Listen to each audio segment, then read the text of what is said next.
Assalamualaikum warahmatullahi wabarakatuh. Alhamdulillah alladzi bi ni'matihi tatimmus shalihat. Segala puji bagi Allah Jalla Jalaluh yang karena nikmatnya kebaikan-kebaikan menjadi sempurna. Masjid ini bisa berdiri itu karena Allah. Pesantren Bahrus Syifa bisa berada di sebelah masjid berdiri itu juga karena kebaikan Allah kepada kita. Semoga kita bisa menjadi hamba-hamba yang mensyukuri nikmat Allah. Allahumma salli wa sallim wa zid wa barik wa an'im ala nabiyyina Muhammad wa ala alihi wa ashabihi ajma'in. Ya Allah, semoga salawatmu, salam, berkah dan nikmatmu senantiasa kau curahkan untuk hamba kekasihmu, untuk Nabi kita Muhammad sallallahu alaihi wasallam, dan untuk keluarga beliau, untuk istri-istri beliau, untuk putra-putri beliau, dan untuk seluruh sahabat Nabi radhiyallahu ta'ala anhum ajma'in. Amma ba'd. Yang pertama saya ucapkan yang terima kasih yang sebesar-besarnya kepada Ta'mir Masjid Al-Ikhlas dan kepada pimpinan Ma'had Bahrus Syifa yang tadi beliau memberikan muqaddimah yang saya rasa nggak tepat, perlu diluruskan. Beliau mengatakan ada ulama muda, belum jadi ulama. Kita masih thalibul ilm, jadi masih penuntut ilmu sama antum. Cuma bedanya mungkin ana yang dikasih kesempatan untuk ngisi di sini. Kemudian kalau tadi disuruh kasih pertanyaan yang sulit-sulit, ya nggak bisa jawab lah. Tapi beliau tadi ngomong pasti bisa dijawab. Nah, itu salah satu kelebihan penuntut ilmu.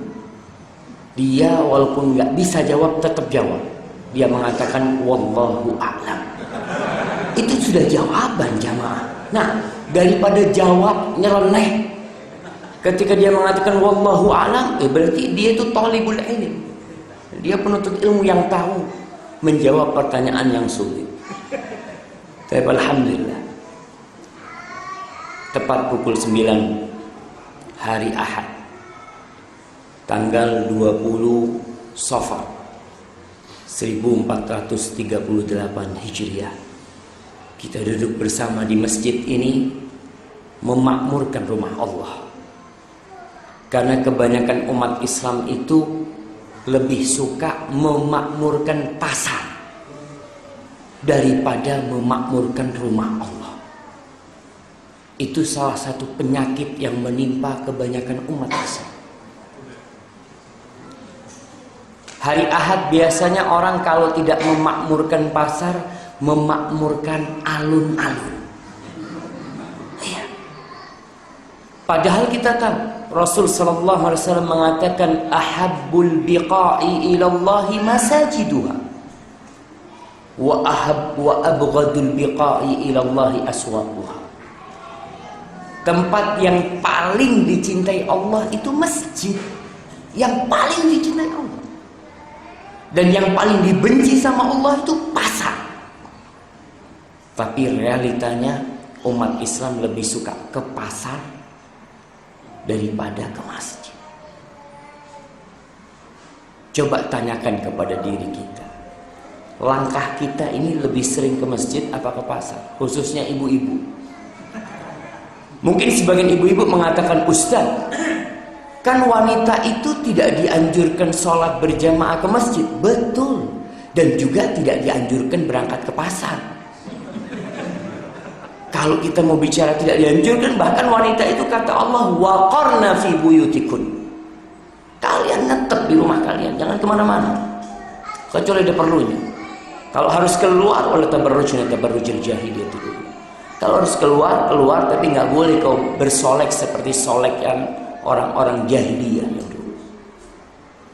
Jadi kalau kita bicara ibu-ibu tidak dianjurkan ke masjid, ibu-ibu juga tidak dianjurkan ke pasar.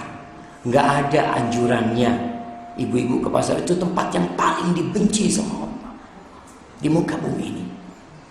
Ibu-ibu kalau mau ke masjid, suaminya tidak boleh melarang. Ada suami-suami yang tidak suka istrinya ke masjid. Sang suami mengatakan kepada istrinya, "Dek, lebih utama sholat di rumah." Siap mas, sholat di rumah. Hal subuh di rumah. Jam 6 izin lagi ke suaminya, "Mas, aku mau ke pasar, tafadholi." Monggo. Ke masjid nggak boleh, ke pasar tafadholi. Itu tempat yang harus dijaga wanita dari tempat seperti itu. Kita bicara tentang pendidikan anak. Para jamaah rahimakumullah, pendidikan anak ini bermula dari menjalin rumah tangga atau memilih suami atau istri. Startnya itu di situ ketika ingin mendidik anak. Karena ada orang-orang yang sudah salah memilih suami, ada yang sudah salah memilih istri. Setelah bertahun-tahun menikah, dia baru sadar, ya Allah, ternyata anak-anak kayak bapaknya tidak sholat.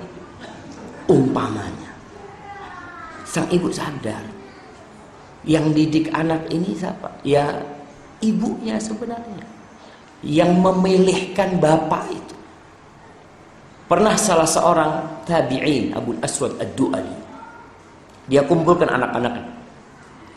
Dia ngomong sama anak-anaknya, "Laqad ahsantu ilaikum sigaran wa kibaran wa qabla an tuladu." Kata bapaknya ngumpul sama anak-anaknya, "Wahai anak-anakku, bapakmu ini sudah berbuat baik kepada kalian. Sejak kalian kecil sampai kalian dewasa dan sebelum kalian dilahirkan." Ini bapak mengatakan kalau dia telah berbuat baik kepada anaknya sebelum anak itu dilahirkan. Anak-anaknya bingung. "Abah, kalau kau berbuat baik kepada kita ketika kecil, kita tahu. Kita udah besar pun kau terus berbuat baik. Naam, kita melihat hal itu. Tapi bagaimana engkau berbuat baik kepada kita sedangkan kita belum dilahirkan?" Apa kata bapaknya? "Ikhtartu lakum umman la tusabbuna biha." Aku telah memilihkan bagi kalian seorang ibu yang kalian tidak dicela karena ibu kalian. Tuh. Jadi mendidik anak itu prosesnya dari situ tuh, dari memilih pasangan hidup. Nggak sembarangan. Pendidikan anak sekarang tahu anaknya nggak bener. Coba tanyakan, jangan-jangan aku salah milih ibu. Jangan-jangan dua orang ini memang sama-sama nggak bener. Suami istri nggak bener. Banyak di antara kita yang menikah itu hanya faktor syahwat. Apa awak kawin di fulana? Masya Allah, cantik, bien, ya, bien ayu. Sekarang tidak ada. Kalau kita bicara seperti itu, orang karena senang cantik kawin, padahal istrinya ternyata tidak sholat, istrinya ternyata tidak bisa mengaji, macam-macam. Dia nggak ada urusan dengan urusan agama. Sehingga anaknya nggak jauh, buah jatuh itu tidak jauh dari pohonnya, kecuali buah itu dibawa ke kelelawar. Nah, kalau buah itu dipindah ke Bahru Syifa, mungkin. Ini bawa ke kelelawar nih. Kadangkala bapak ibunya nggak bisa ngaji, betul. Anaknya kok hafid, nah, itu ada kelelawar yang bawa. Nah, kadang ada usaha dipindahkan dari tempatnya. Kalau tetap di situ nggak bisa ngaji. Kalau tetap di rumah itu kumpul sama bapak ibunya, Ibunya sibuk dengan pekerjaannya, bapaknya sibuk dengan pekerjaannya, anaknya nggak diurusin kadang-kala. Yang ngurusin anaknya pembantu. Makanya kadang-kala orang tua yang sadar itu dipindah tuh buah itu, ditaruh di tempat yang lebih jauh. Taruh sini nak. Nggak bisa, abang nggak bisa didik kau di rumah. Abang nggak punya ilmunya. Umi juga sama nggak punya ilmunya. Di sini nih mungkin di Bahru Syifa nih, engkau bisa jadi orang yang lebih baik dari bapak dan ibumu. Itu usaha.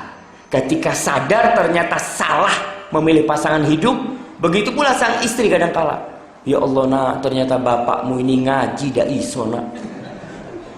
Memang dulu nggak ada ketika mau nikah tanya, bisa ngaji ndak? Nggak ada. Pertanyaan itu nggak ada. Kebanyakan mertua kalau tanya sama anaknya apa?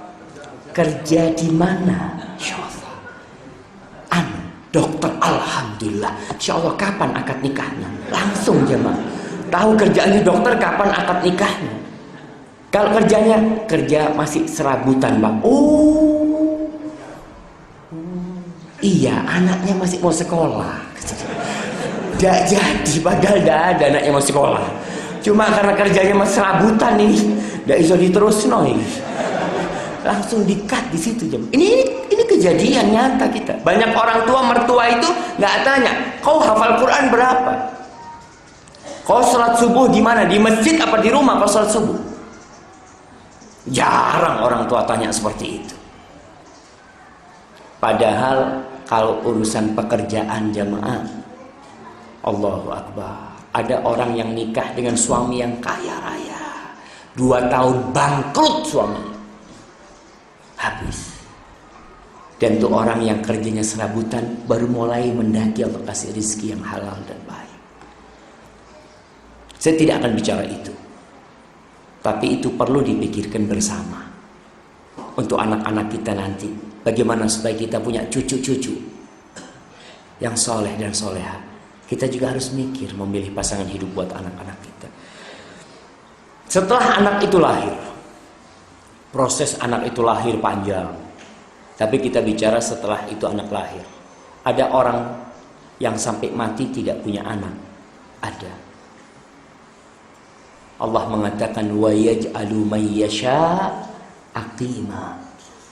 Ada orang yang Allah bikin memang mandul, nggak punya anak. Dia ke dokter sana, ke dokter sini, sampai mati kesian. Tidak punya anak. Ya sudah, itu takdirnya dia. Tapi sekarang yang punya anak, apa yang harus dilakukan bapak supaya anaknya jadi benar? Berikan nama yang baik. Kita nih di Indonesia, banyak orang Islam ngasih nama anaknya dengan nama Buddha dan Hindu. Karena pengaruh peradaban sebelum Islam datang, Buddha dan Hindu. Padahal bapaknya Muslim, ibunya Muslimah. Anaknya siapa namanya? Brahma. Siapa namanya? Sinta. Nah, Insya Allah, afwan. Ana izin minum karena ana lihat ada afwan di sebelah situ.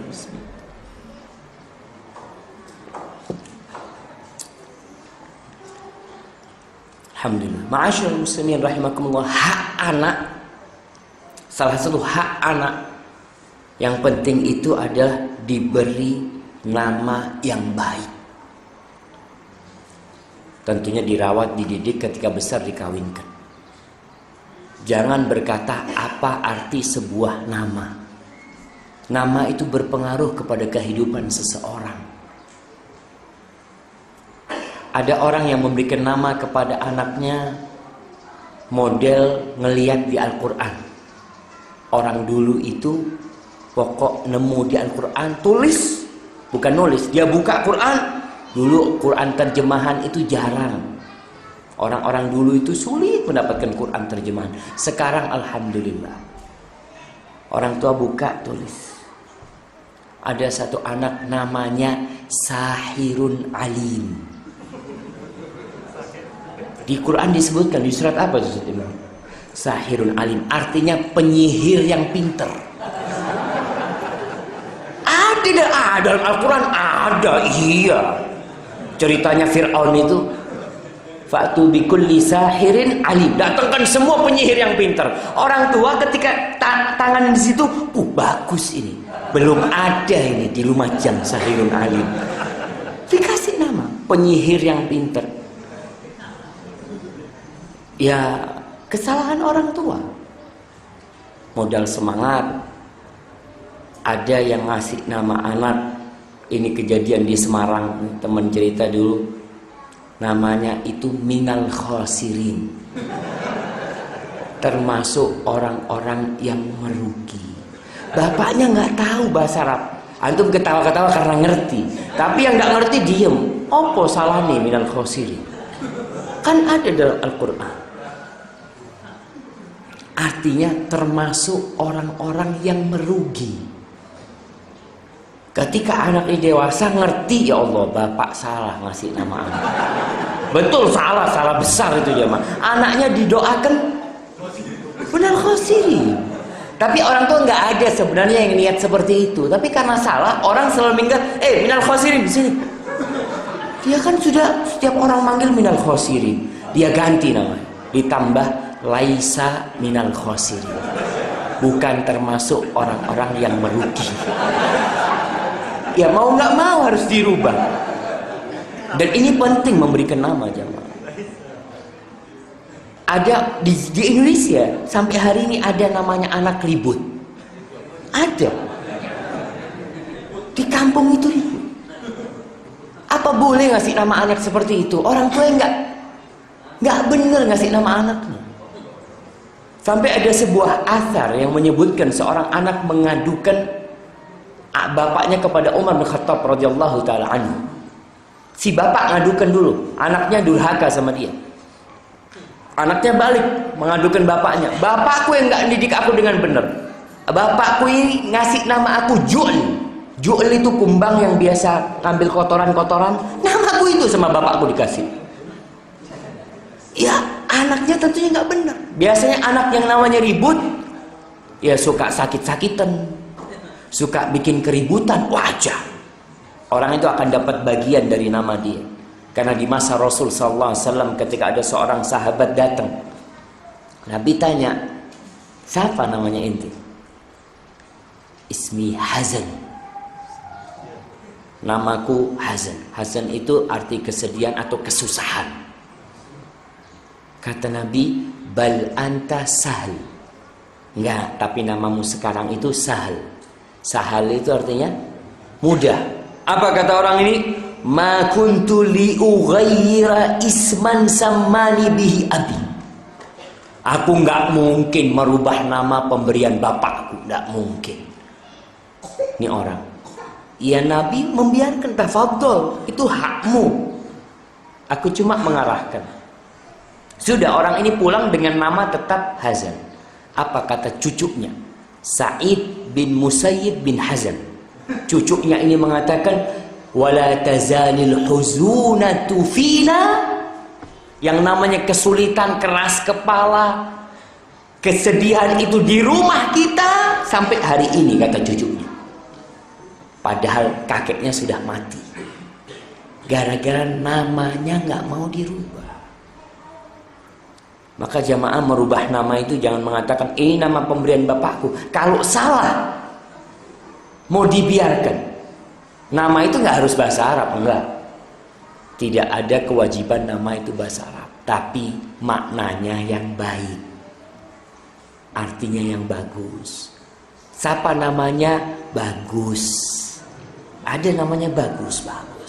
Bahasa Arabnya bagus apa? Bang Toyib. Toyib kan?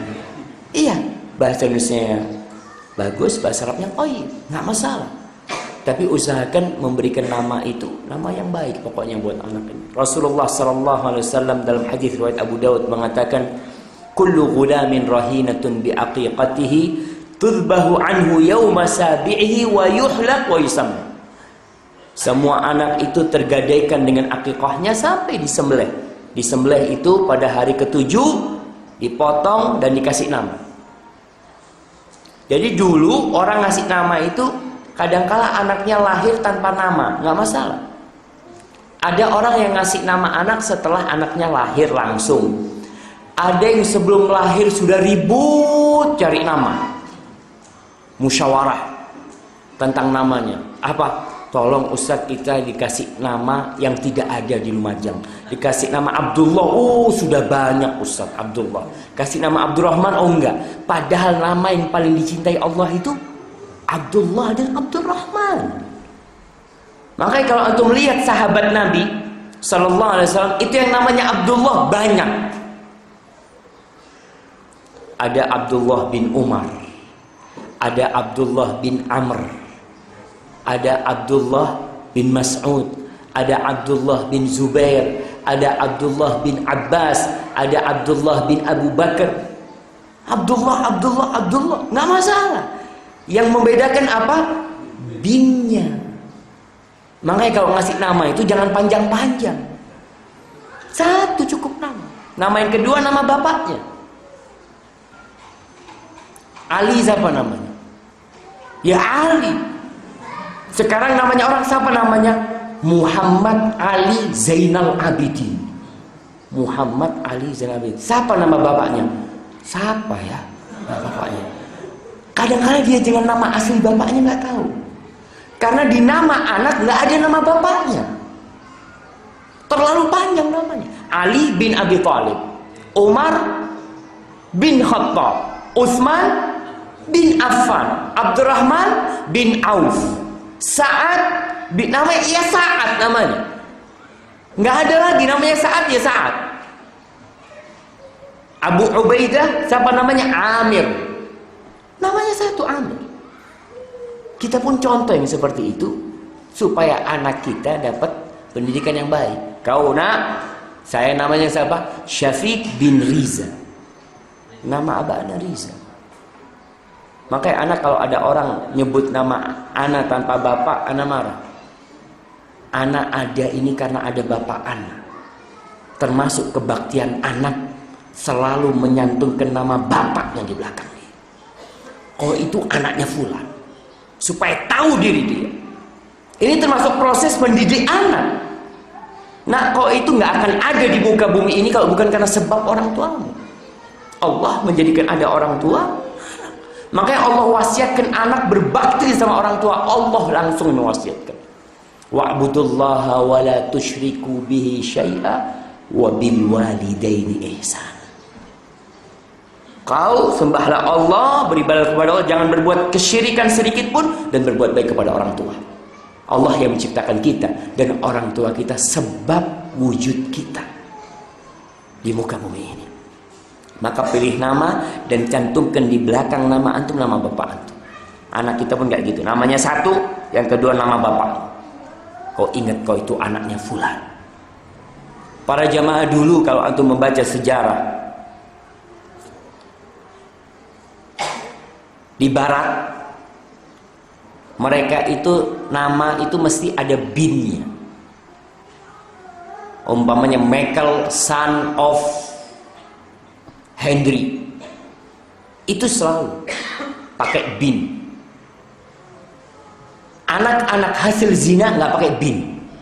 Di barat sana kalau anak itu hasil zina nggak ada binnya.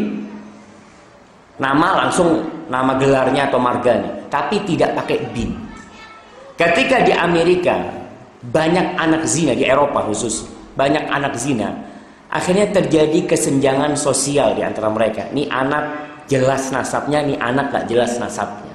Akhirnya bin dihapuskan, nggak lagi pakai bin. Padahal antum lihat kalau sekarang ke Malaysia, Malaysia masih pakai bin. Nggak tahu di tempatnya Ustaz Imran dulu, Brunei pakai bin juga, masih pakai bin. Pakai ini anaknya bener ini, bukan anak hasil zina. Karena ada bin fulan, itu menunjukkan dia memang anaknya fulan. Negeri-negeri Islam akhirnya terpengaruh dengan proses itu. Peradaban yang lemah itu mesti akan berkiblat kepada peradaban yang kuat. Orang-orang selalu beranggapan yang datang dari barat itu selalu baik, sehingga itu pun yang dipraktekkan di negeri kita. Maka tolong kita bisa merubah. Sampai hari ini tetap kita kasih nama anak satu, yang kedua nama orang tuanya. Kemudian akikah. Kita kalau ingin dapat anak-anak yang soleh dan soleha, orang tuanya, anaknya tolong diakikahin. Karena Nabi SAW tadi mengatakan, kullu gulamin rahinun bi aqiqati. Semua anak itu tergadaikan sama akikahnya. Orang kalau nggak punya anak, dia berangkat ke dokter, dokter ngomong bapak ini insya Allah bisa punya anak, tapi biayanya 25 juta, dibayar aja. Karena dia kepingin punya anak. Yang dikasih anak tinggal disyukuri itu anak. Mensyukurinya dengan akikah. Potong kambing. Satu kambing kalau anak wanita, 2 ekor kambing kalau anak laki. Ustadz gimana Ustadz? Kalau nggak mampu. Kalau nggak mampu nggak usah. Kita bicara orang yang mampu. Boleh nggak Ustadz akikahnya diganti ke ayam umpamanya? Soalnya saya piara ayam Ustadz. Dan ayam anak ini ditawar 2,5 juta Ustadz. Ya ada mungkin ayam-ayam yang apa? Ayam Bangkok, ayam-ayam yang suaranya bagus ini itu, nggak bisa. Mau ayam harga 100 juta nggak bisa. Akikah itu kambing. Tetap akikah itu kambing. Boleh nggak akikah itu sapi atau onta? Ada khilaf di antara para ulama, sebagian membolehkan hal itu. Tapi intinya kita potong kurban itu. Nggak mahal jemaah. Sama dengan kurban. Kalau kambing kacang umurnya 1 tahun. Kalau domba umurnya 6 bulan. Lengkap 6 bulan kita beli. Nggak harus antum bikin acara. Orang kan berpikir akikah itu makan-makan. Bukan. Akikah itu nyembelih kambing. Terus gimana Ustaz? Ya sudah, antum potongin dagingnya, bagikan ke tetangga. Nggak ruwet agama Islam ini. Kita yang suka bikin ruwet agama ini. Ya nggak enak Ustaz kalau ngirim daging. Nggak enak kalau nggak ada acaranya, nggak enak. Akhirnya ditinggalkan tuh sunnah. Karena apa? Kalau beli kambing tok cukup, tapi kalau sama acara Ustaz nggak cukup. Akhirnya dia nggak bikin acara. Meninggalkan yang sunnah gara-gara ingin sesuatu tambahan. Oke, itu lebih baik. Dalam artian kalau kita punya rezeki, kita potong, kita masak, lalu kita kirim ke masyarakat dalam kondisi siap saji, siap makan. Alhamdulillah. Tapi kalau nggak mampu, jangan antum bikin ruwet diri antum. Apalagi kalau dorongannya itu sudah nggak enak, sudah nggak ikhlas nanti jadinya. Waktu itu fulan Ustaz, kotaknya itu ada telur asinnya Ustaz. Masa anak cuma daging tok, kan nggak enak Ustaz. Dilihat loh, kalau untuk telur asin ini, padahal anak ngasih pakai telur asin. Ada urusan balas-balasan ya. Kadang-kadang ada bangga-banggaan juga dengan akikahnya. Entek piro? 15 juta. Masya Allah. Masa anak cuma 10 juta? Dia pinjem sana, pinjem sini. Jangan sampai. Jaga sunnah zakat. Jaga sunnah Rasul SAW ini agar tetap baik. Bisa diamalkan. Sekarang kalau kambing umur 6 bulan berapa harganya? Siapa di sini yang biasa beli kambing? Bang Said, piro Bang Said? Siapa yang biasa beli kambing? 800. Hah? 800 dapat? 800 ya. Berarti orang punya uang 800 bisa akikah? Bisa. Tapi kalau antum mau masak, mau bikin kotak, nggak cukup 800. Maka tolong kita perhatikan, anak mampu bismillah. Anak potong 800. Antum sebenarnya nggak mahal akikah itu, karena separuhnya bisa antum simpen, nggak apa-apa. Ana mau bagi separuhnya Ustaz. Memang kan sunnahnya antum mau bagi sepertiga. Sepertiga antum mau simpen, sepertiga mau disodakohkan, sepertiga mau dihadiahkan. Tafadhol. Dalam artian kalau antum 800 dibagi 3, berapa sebenarnya yang antum keluarkan? Jamaah. Ya 300 antum.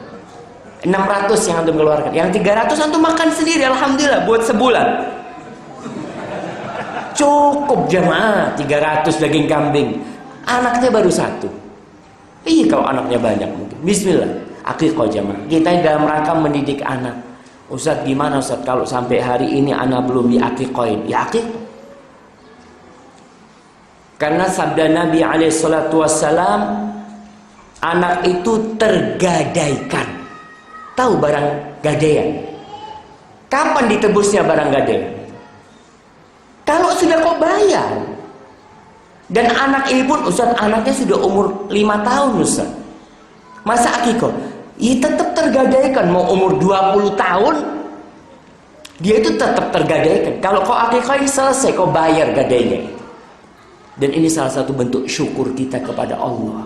Tadi Anda sampaikan, orang nggak punya anak ke Singapura, berobat, kepingin punya anak. Masa yang dikasih anak tiap tahun ndak akikah? Ada orang yang Masya Allah, orang itu tiap tahun beranak. Masya Allah. Nikmat dari Allah SWT. Iya, beranak kan punya anak jamaah. Antum pikir beranak itu salah bahasanya? Oh, beranak itu buat binatang Ustaz. Enggak jamaah, manusia juga beranak. Beranak itu punya anak artinya. Baik, sudah kita tahu nih. Kemudian mulai kita sudah, anak itu sudah kita akikahin, sudah kasih nama yang baik. Antum harus kasih makan yang halal. Nih, makanan itu punya pengaruh besar kepada pendidikan anak. Ada orang-orang yang ngomong, Ustaz, anak-anak ini nggak nurut sama Ustaz, nggak patuh. Banyak penyebabnya, kadang-kala perlu orang tua mengkoreksi diri. Jangan-jangan yang dia bawa ke rumahnya yang haram. Apalagi di masa sekarang, yang orang tidak lagi memikirkan ini halal atau haram. Yang penting anak-anak sekolah. Sampai dulu ada cerita, ada polisi di Jember ini, sohib sama kerabat, diajak sama paman ini, ya masih ada kerabat, paman lah anggap dia. Diajak sama, kemana? Bentar sini. Apa? SPP ini anakku turun bayar. Polisinya nyetop di jalan, seset. Ini mana ini? Dicari kesalahannya kan ini. Pak, damai Pak, iya. Oh iya dah Pak. Terus, ya Pak, wis mulai, Pak, wis ono kayak SPP. Bayangkan, anaknya itu sekolah pakai uang suap, dan dia memang mencari uang suap itu. Dia cari, anaknya itu besar dari sono. Kadang-kadang orang nggak sadar, kok kasih yang haram sama anakku, belajar dengan uang yang haram. Gimana doanya akan dikabulkan itu anak? Diriwayatkan dari Abu Bakar Siddiq, hadisnya secara marfu dan mauquf. Dia mengatakan, man nabata lahmuhu minas suhti fannaru. Barang siapa yang dagingnya tumbuh dari barang yang haram, neraka lebih pantas tempat buat dia. Allah berfirman, ya ayyuhalladzina amanu kulu min thayyibati ma razaqnakum. Wahai orang-orang yang beriman, anak kalau dengar, kalau lewat ayat ya ayyuhalladzina amanu ini mesti ingat sama Al-Maidah 51. Karena Al-Maidah 51 dimulai dengan ya ayyuhalladzina amanu. Tapi pesan yang ingin ana sampaikan kepada antum, sebagaimana di sana di Al-Maidah 51 kita berusaha mengamalkannya, yang ini juga kita amalkan. Ya ayyuhalladzina amanu kulu min thayyibati ma razaqnakum. Makanlah dari yang baik-baik dari rezeki yang kami berikan kepada kalian. Maka orang tua harus berpikir, jangan sampai dia bawa yang haram ke dalam rumahnya. Kesian anak kita jamaah. Anak kita doa terus, nggak dikabulkan doanya. Kenapa? Lah mau dikasih makan yang haram, baju yang dipakai haram, sandalnya haram, sarungnya haram. Nabi bercerita sallallahu alaihi wasallam tentang seorang yang berdoa, musafir, ash'ath aghbar, dalam kondisi rambutnya itu sudah kusut, penuh dengan debu tubuhnya, lalu dia angkat tangan mengatakan, ya Rabb, ya Rabb. Apa kata Rasul SAW? Fa anna yustajabalah. Gimana akan dikabulkan doanya? Wa mat'amuhu haram, makanannya dari yang haram. Wa mashrabuhu haram, minumannya dari yang haram. Wa malbasuhu haram, yang dipakai dari hasil yang haram. Wa ghudhiya bil haram, dia pun ditumbuh besarkan dengan yang haram. Fa anna yustajabalah. Orang tua, ya Allah Ustaz, anak kepingin anaknya jadi anak yang soleh. Kau berdoa minta anakmu jadi anak yang soleh, kau harus taubat dulu. Minta ampun, ya Allah, aku mungkin banyak yang haram yang aku lakukan, ya Allah. Bertobat dulu, minta ampun sama Allah. Allah terima taubat kita mudah-mudahan. Lalu kita berdoa, insya Allah dikabulkan sama Allah. Maka hati-hati jemaah, para orang tua hati-hati. Abu Bakar Siddiq pernah dikasih makanan sama daging sama mantan budaknya. Ya Abu Bakar dilihat langsung dimakan. Setelah itu Abu Bakar tanya, ente dapat dari mana ini? Anak lupa tanya tadi kedua. Anak ini dulu pernah pura-pura jadi dukun di masa jahiliyah. Terus sekarang ini baru dikasih imbalannya, langsung sama Abu Bakar dimuntahkan. Dimuntahkan sama Abu Bakar. Karena takut tubuhnya ini ada yang haram yang tumbuh. Kemudian agar anak kita jadi anak-anak yang soleh, banyak berdoa. Setelah makanannya halal, kita banyak berdoa memohon kepada Allah. Karena jalan pintas untuk memperoleh anak yang soleh itu minta. Usaha ada, tapi doa tidak boleh berhenti. Allah mengatakan, ud'uni astajib lakum. Mintalah kalian kepada aku, pasti aku kabulkan. Pasti, kata Allah. Kita tinggal minta. Makanya di akhir surah Al-Furqan, Allah menceritakan tentang sifat ibadur rahman, hamba-hamba Allah. Mereka itu berdoa mengatakan, walladzina yaquluna Rabbana hab lana min azwajina wa dhurriyyatina qurrata a'yun waj'alna lil muttaqina imama. Ini doanya.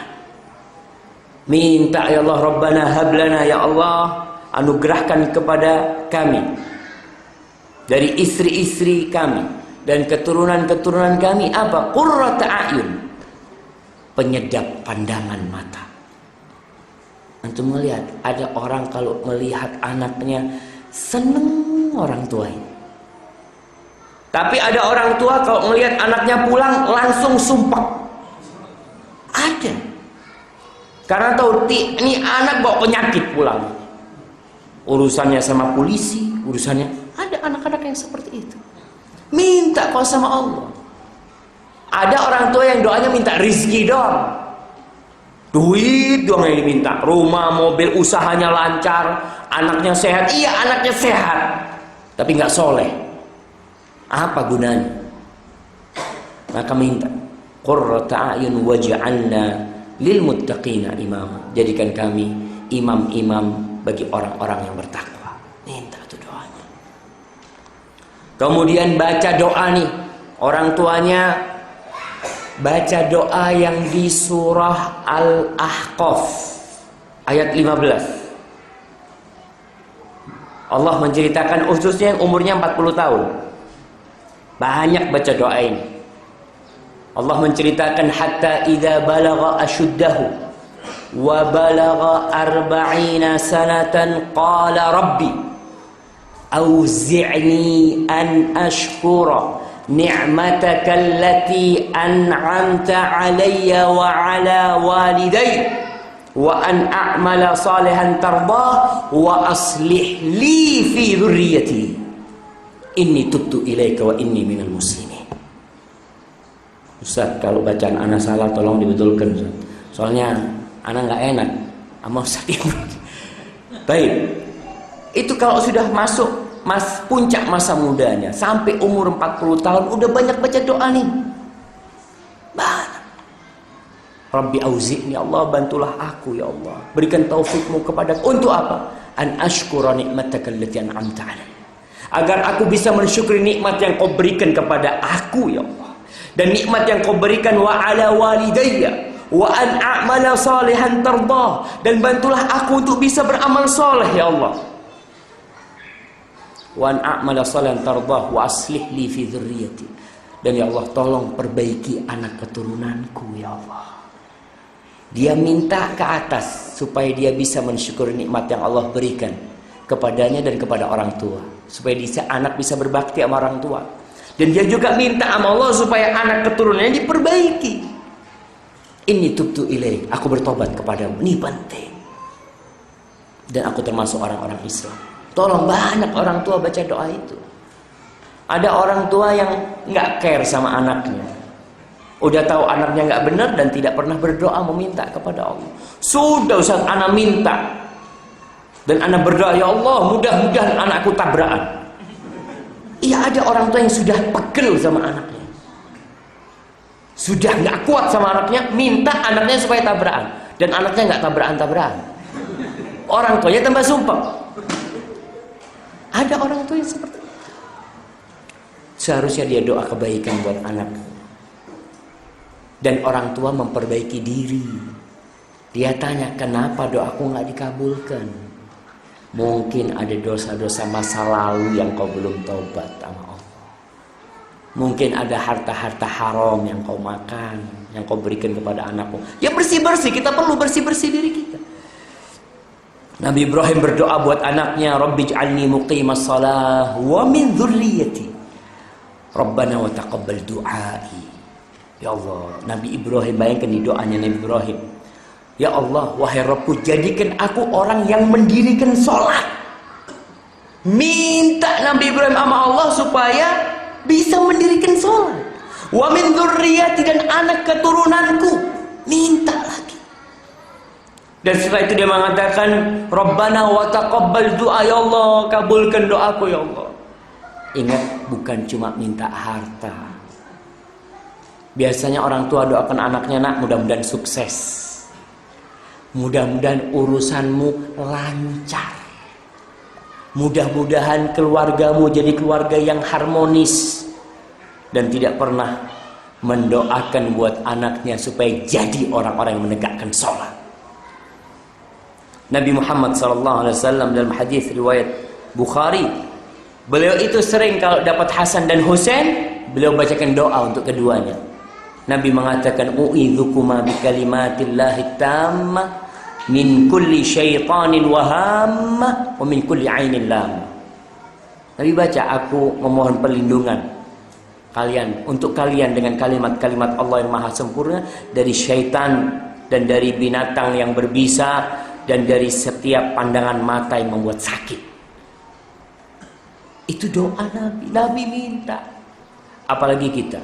Berkaitan dengan doa, kita perlu senantiasa berdoa. Kemudian untuk mendapatkan anak yang soleh, sholat malam. Perlu orang tua itu sholat malam. Kalau bisa sholat malam dilihat sama anaknya. Kebanyakan orang tua kalau ribut sama suami istri ribut, yang ngelihat anaknya. Kalau sholat malam nggak pernah kelihatan sama anaknya.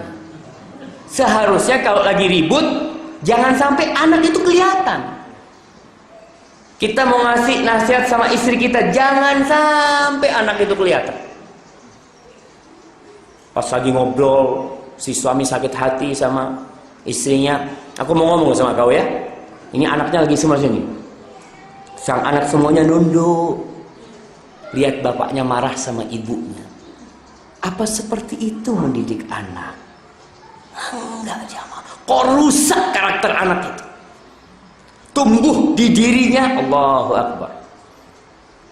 Ada seorang anak yang anak tahu, anak baru tahu dari soib-soibnya, nih saat anak ini nurun bapaknya, bapaknya kayak gitu sama ibunya. Tuh, kita tidak terasa kita telah menanamkan kepada anak kita, kalau nanti kau mau ngasih tahu istrimu kayak bapak ngasih tahu ibumu sekarang. Jadi anak gak berakhlak, jamaah. Kalau mau ngasih tahu ibunya. Nanti anak-anak sudah selesai di tempat tidur, ngasih tahu, aku mau ngomong sama kau. Kunci gitu. Nggak enak jamaah. Antum ditegur di depan orang nggak enak. Bagaimana ditegur di depan anak-anak? Maka tolong perbaiki. Kita kepingin anak-anak kita jadi benar, kitanya harus benar dulu. Sholat malam, tunjukkan. Nah, enak bangun nak. Lihat abah sama uminya sholat malam, masya Allah. Rasul sallallahu alaihi wasallam mengatakan, rahimallahu rajulan qama minal lail fa ayqadha ahla fa in abad nadaha fi wajhihal ma. Allah merahmati seorang lelaki yang malam hari dia bangun, kemudian dia bangunkan istrinya. Kalau istrinya nggak bangun, dicipratin air, bangun deh. Nabi mengatakan nadaha fi wajhihil ma. Nyipratkan air, bukan nyiram air. Ada suami-suami ambil cipuk, tidak tangi-tangi, ribut jemaah, cipratin. Hah? Jadi bukan disiram jemaah, dicipratin. Ini sabda Rasul sallallahu alaihi wasallam, dipercikkan. Bahasa Indonesia mungkin dipercikkan. Wa rahimallahu imra'atan qamat minal, dan Allah merahmati seorang wanita yang bangun malam. Kadangkala suami istri ini ada suaminya yang kenceng sholatnya, alhamdulillah. Kita saling melengkapi rumah tangga. Ada yang istrinya yang suka bangun duluan, alhamdulillah. Maka kalau istri yang bangun, suaminya dibangunkan. Mas bangun mas. Kemudian percikan air. Mudah-mudahan dia bangun. Kalau dia nggak mau bangun, ya sudah. Jangan antum ngambil satu cipuk kemudian disiram, akhirnya berantem, bukan sholat malam. Dan ada istri yang bangun, istrinya bangun duluan, sholat istrinya. Istrinya kemudian berdoa, minta dia istrinya. Si suami bangun telat, sholat, habis sholat dia di belakang, amin, amin. Mas nggak berdoa mas, sudah aku aminkan tadi doamu. Ada yang males suaminya gitu. Doa minta mau tengah malam bangun. Ini untuk menjalin rumah tangga yang harmonis dan anak-anak yang soleh-soleha. Kalau orang tua sholat malam, apalagi sholat yang 5 waktu jemaah, jangan ditanya. Tapi kalau sudah sholat malam enggak, maka yang perlu ditanya, sholat 5 waktunya benar apa enggak. Kemudian bagaimana kita mendidik anak kita dengan baik. Sekarang masuk kepada proses pendidikan anak itu.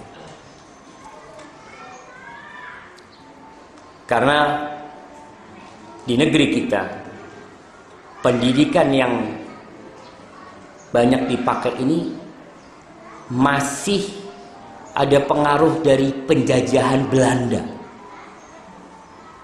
Antum kalau tahu kita 350 tahun dijajah Belanda. Dan baru merdeka berapa tahun? Kita itu merdeka dan tidak merdeka. Di satu sisi kita merdeka, di sisi lain kita masih menghamba kepada negara-negara lain. Artinya merdeka itu udah gak butuh sama orang lain tuh.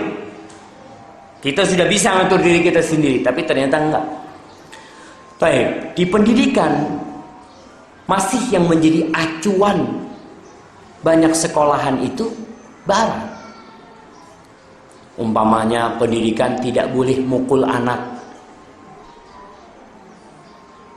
Itu mulai dipraktekkan. Bahkan kalau ada guru yang mukul anaknya bisa dipenjarakan. Bisa. Di dalam Islam pendidikan mukul ada dalam Islam. Dan kita bangga. Antum jangan malu sama orang-orang barat. Kita harus bangga, kita pendidikan kita itu Al-Quranul Karim. Bukan buku pendidikan yang dari barat. Kebanyakan orang itu na'udzubillah min dzalik, dia baca parenting barat macam-macam. Quran gak pernah selesai dia baca. Gimana arahan Quran mendidik anak, mendidik istri? Ada dalam Al-Quranul Karim. Mukul, ada mukul dalam Islam. Dan saya bangga. Kalau ada orang mengatakan enggak boleh mukul sekarang, saya tantang. Ana ummatu Muhammad dan aku hambanya Allah. Kitabku itu Al-Quran. Nabiku itu Muhammad SAW. Cara pendidikan mereka yang aku ikuti. Barat mau ngomong kayak apa nggak ada urusan. Barat pura-pura mereka yang masalah HAM menghapuskan hukuman mati. Sampai hari ini Amerika masih ada hukuman mati. Sampai hari ini. Karena mereka itu nggak mungkin dihapuskan hukuman mati, nggak mungkin. Dan kita dalam Al-Quran ada hukuman mati. Nah, Indonesia ketika mau menghukum mati para narkoba, bandar narkoba, ribut negeri-negeri. Ini termasuk melanggar hak asasi manusia. Jangan bicara hak asasi manusia. Islam itu bicara hak asasi binatang. Nah, kita sampaikan kepada mereka, wanita masuk neraka gara-gara kucing dalam Islam. Kucing. Kok bicara manusia? Islam ada aturannya. Islam itu rahmatan lil alamin. Dan ingat, kitab pendidikan kita itu Al-Quran dan Sunnah Rasul SAW. Antum mau baca kitab-kitab lain setelah Qurannya lengkap, selesai, hadisnya selesai, masalah pendidikan, antum boleh buka buku lain. Standarnya mana? Nih standarku. Semua yang bertentangan dengan ini, tolak. Bukan sebaliknya. Kita ini kalau udah belajar pendidikan ilmu barat, semua yang bertentangan dengan ini kita tolak. Yang berasal dari Quran, oh enggak, itu sudah tidak zamannya. Pendidikan dengan mukul, kata siapa tidak zamannya? Anak sekarang ini harus lebih dipukul daripada dulu ya, Pak. Baik. Di surat At-Tahrim ayat 6 Allah mengatakan ya ayyuhalladzina amanu, sama yang di surat Al-Maidah ayat 51. Ya ayyuhalladzina amanu, yang dipanggil wahai orang-orang yang beriman. Kita nggak boleh beriman dengan sebagian ayat dan kufur dengan ayat yang lain. Kita harus menerima Al-Quran secara utuh, semuanya kita terima. Kalau nggak bisa ngamalkan, minta ampun sama Allah. Tapi jangan ditolak, jangan sampai nggak percaya.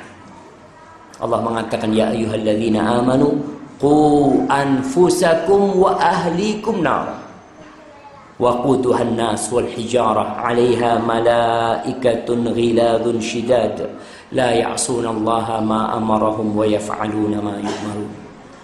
Kata Allah, wahai orang-orang yang beriman, jagalah diri kalian, peliharalah diri kalian dan keluarga kalian dari apa?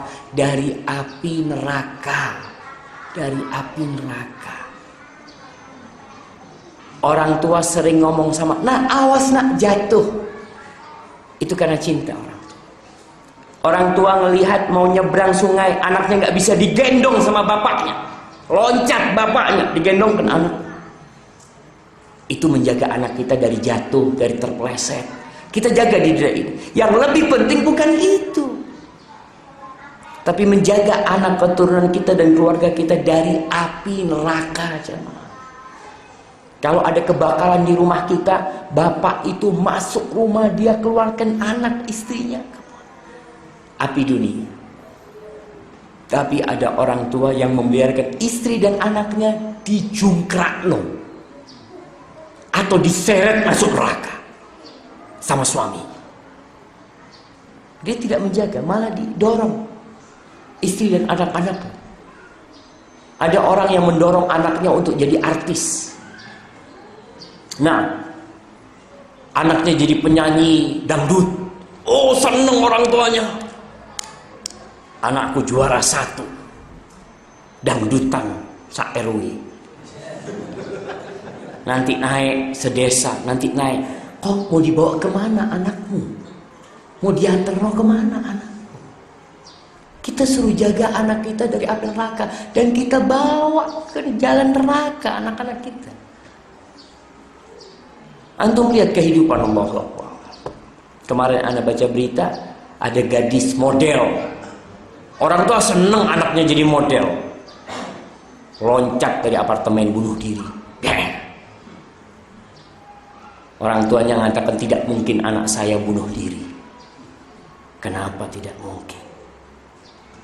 Apakah karena kau berikan pendidikan agama kepada dia untuk ridha kepada takdir Allah? Karena kau ajarkan kepada dia untuk qiyamul lail, untuk tahu kalau kehidupan ini hanya sementara, tahu hukumnya bunuh diri. Apa itu? Atau anaknya memang didorong untuk jadi model, dan orang tua senang anaknya terkenal, dapat fulus orang tuanya. Hati-hati, jagalah diri kalian dan keluarga kalian dari api neraka. Dengan apa? Ya dengan banyak hal. Ali bin Abi Thalib ketika menafsirkan ayat ini menjelaskan adibuhum wa'allimuhum, menyelamatkan anak dari api neraka itu dengan adibuhum, memberikan adab dan memberikan ilmu kepada mereka. Bukan cuma ilmu, enggak, adab harus kita ajarkan kepada anak kita. Ada orang tua yang sibuk dengan keilmuan anaknya. Matematika itu ilmu. Kemudian IPS, bahasa Indonesia, bahasa Inggris, bahasa itu ilmu. Oke. Tapi ilmu itu ada dua. Ada ilmu agama, ada ilmu umum. Islam tidak memerangi ilmu umum, enggak. Tapi Islam menjadikan ilmu agama itu basic. Jangan sampai berpikir Ustadz kalau semua di pesantren berarti jadi Ustadz semua. Enggak. Ada lulusan pesantren yang hafid dan jadi dokter. Ada, jamaah. Ada lulusan pesantren yang hafid jadi gubernur. Ada. Tapi tetap basicnya ini agama. Alimuhum, urusan agama yang diajarin. Wa'adibum, ajarin adab anak itu. Jangan sampai ilmunya tinggi, adabnya nggak ada. Jadi sombong. Jadi. Ada orang-orang yang hafalan Quran jangan ditanya. 30 juz. 30 juz aku hafal. Tapi lihat model orangnya nggak ada adabnya. Nah, ada. Makanya kalau kita lihat bagaimana para sahabat itu menegur para penghafal Quran. Karena banyak di antara mereka yang akhirnya menjadikan hafalan Quran sebagai ma'isyah, sebagai sarana cari penghasilan. Lupa kalau Quran ini untuk masuk surga. Quran ini modal kau masuk surga. Kalau dunia datang jangan takut, datang dunia. Tapi niatmu jangan itu. Maka ingat, alimuhum wa adibuhum. Apa yang harus kita ajarkan kalau gitu kepada anak kita? Kita udah punya anak, udah kita kasih nama yang baik, udah kita akikoin, udah kita doakan, kita udah sholat malam, kita mau ajarin apa sama anak kita? Ini orang tua sekarang berpikir mau ngajarin anaknya. Ajarkan pelajaran pertama kepada anak itu adalah tauhid.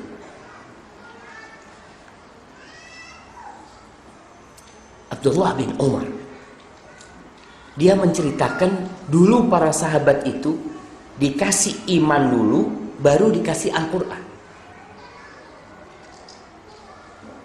Sekarang kalian ini dikasih Quran, nggak dikasih iman.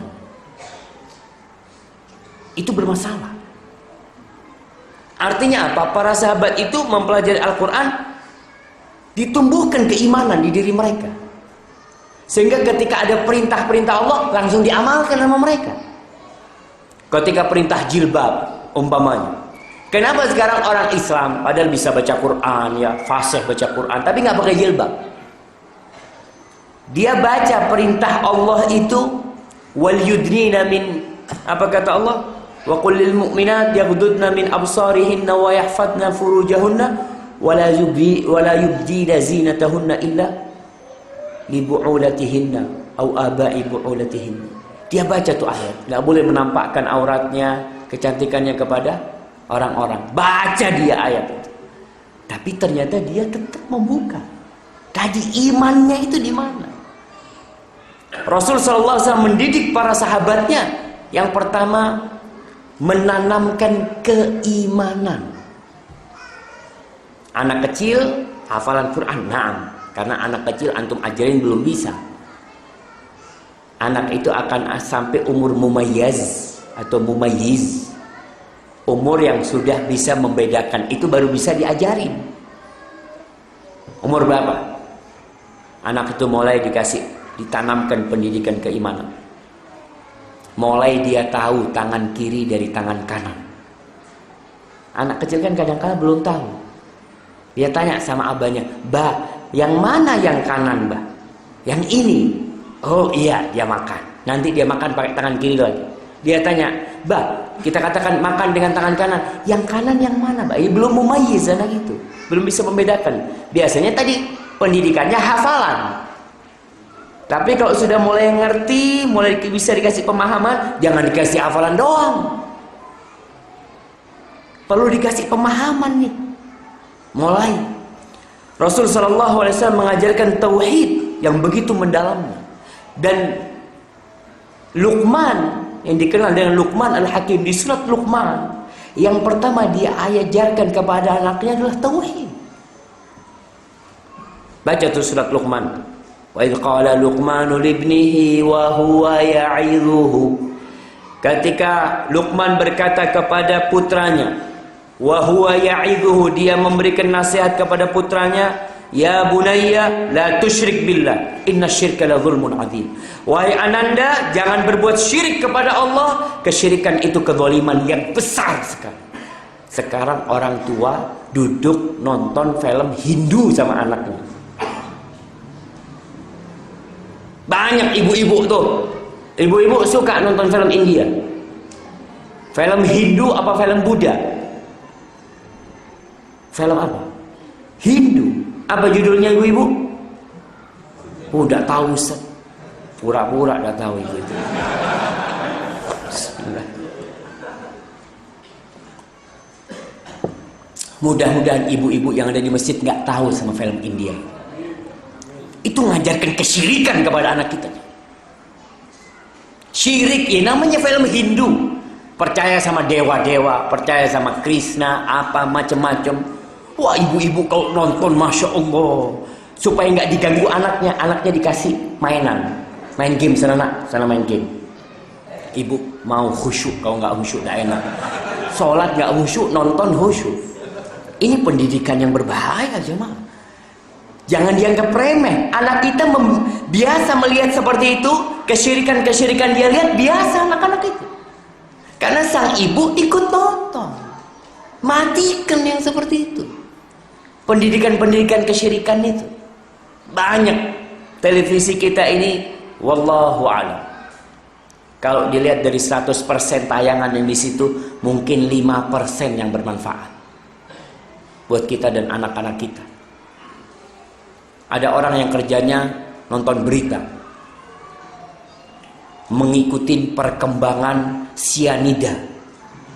Siapa sianida? Kopi sianida itu. Karena kan live sidangnya.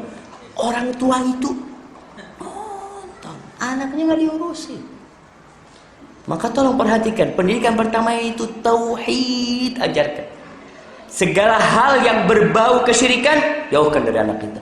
Kalau bisa jangan melihat patung-patung. Dan di Indonesia, na'udzubillah, antum kalau ke Jakarta sekarang, ke Jakarta, itu perumahan-perumahan mewah, itu kalau antum masuk, yang ada di depannya adalah patung-patung.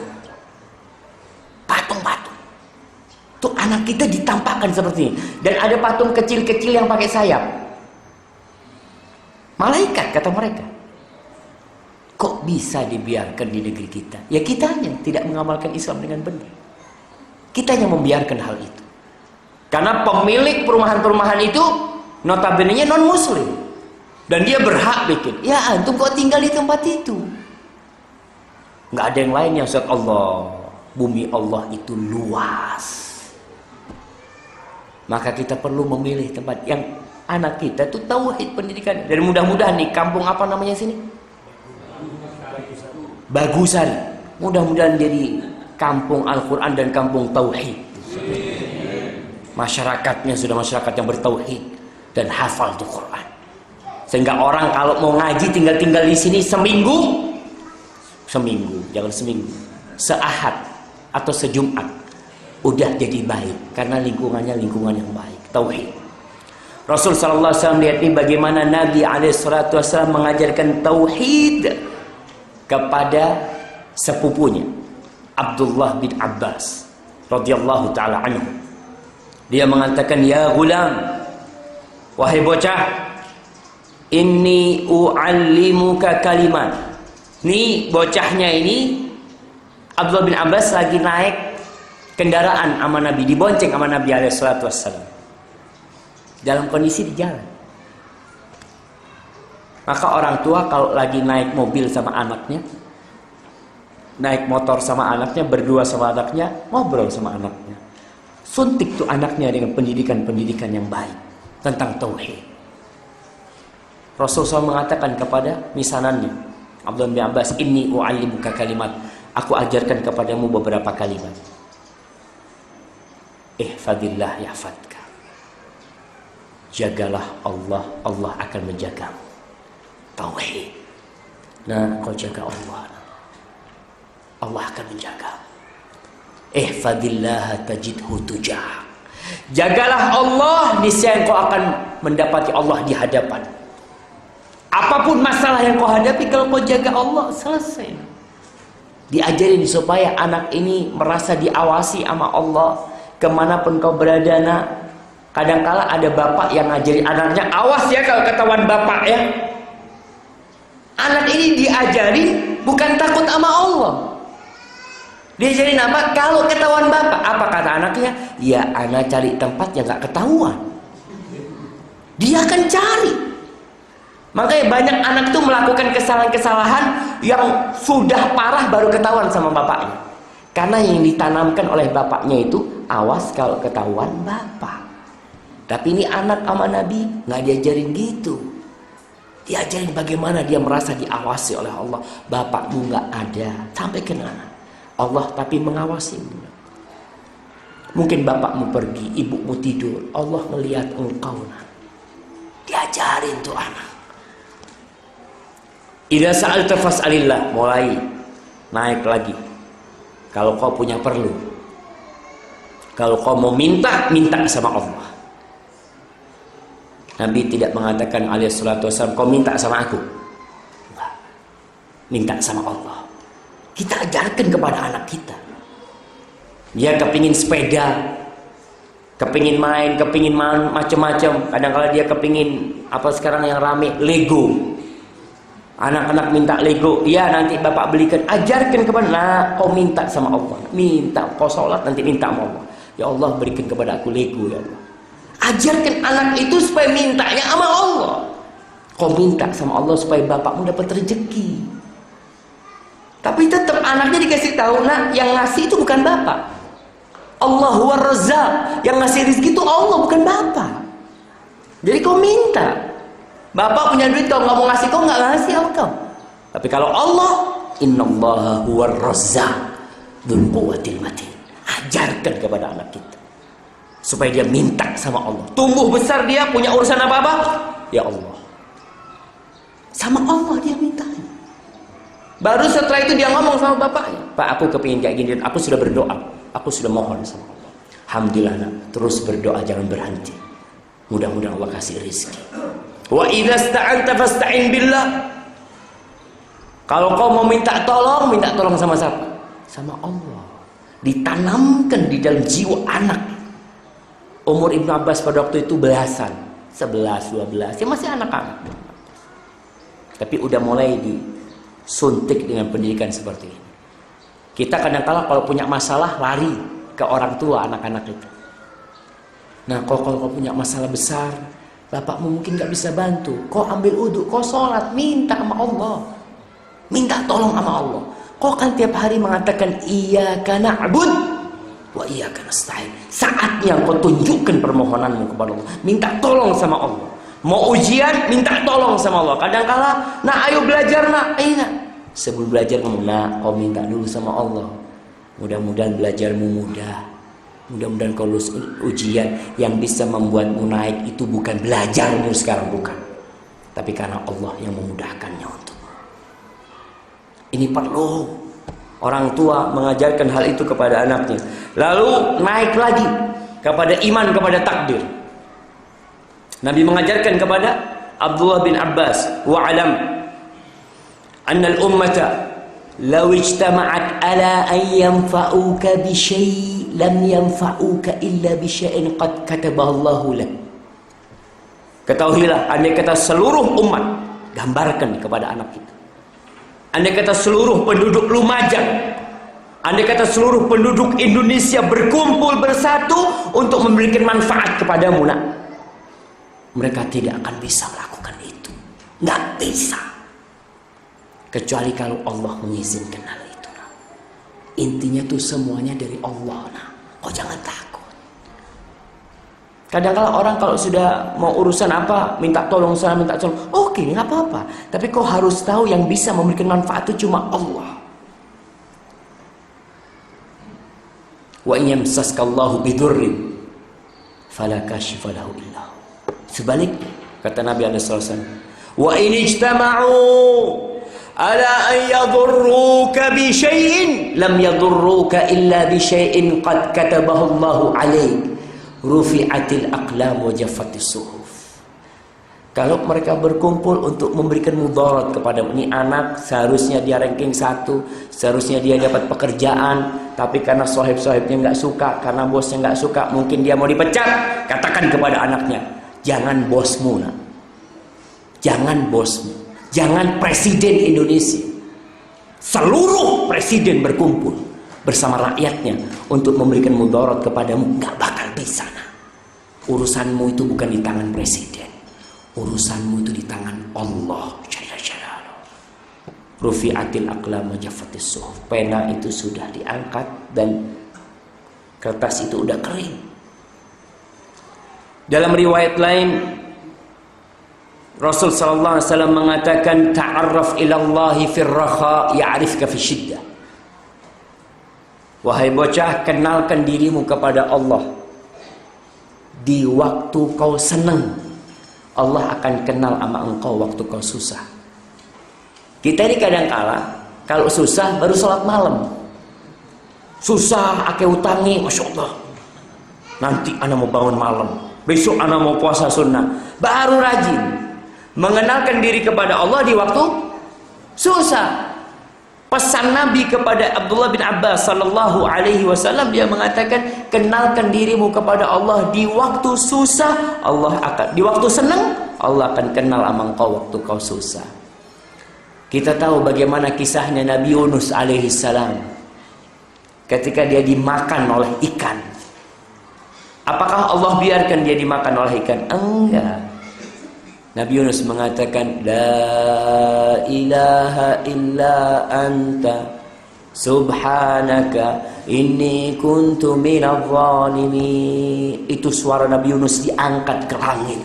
Malaikat-malaikat dengar suara itu.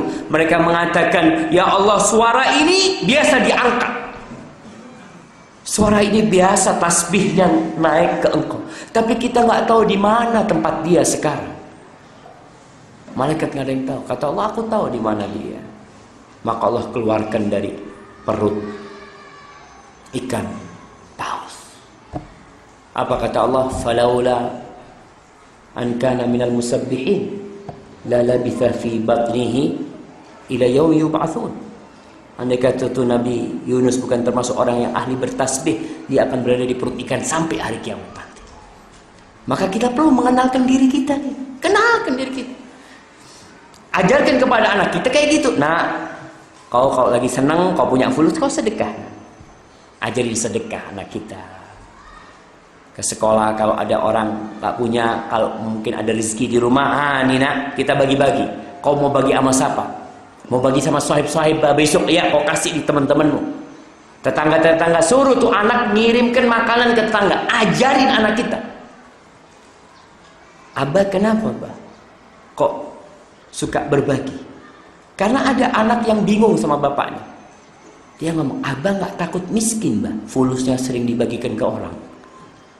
Takut anak. Ya ini diajarkan anaknya. Enggak, kau jangan takut. Kita ini sedang memperkenalkan diri kepada Allah sekarang. Nanti kalau Abah susah, Allah kenal sama kita insyaallah. Wa'alam annama akhta'aka lam yakun liyusibak. Ketahuilah apa yang meleset tidak menimpamu Itu memang tidak seharusnya menimpa. Wa annama wa ma asabaka lam yakun liyukhtir. Yang menimpamu ya udah takdir, nggak mungkin dia meleset. Nggak perlu kau mengatakan andai kata nggak perlu. Udah, ini takdir Allah. Wa alam anna nasra ma'as sabr. Ketahuilah bahwa pertolongan Allah itu bersama kesabaran. Wa annal faraja ma'al karab.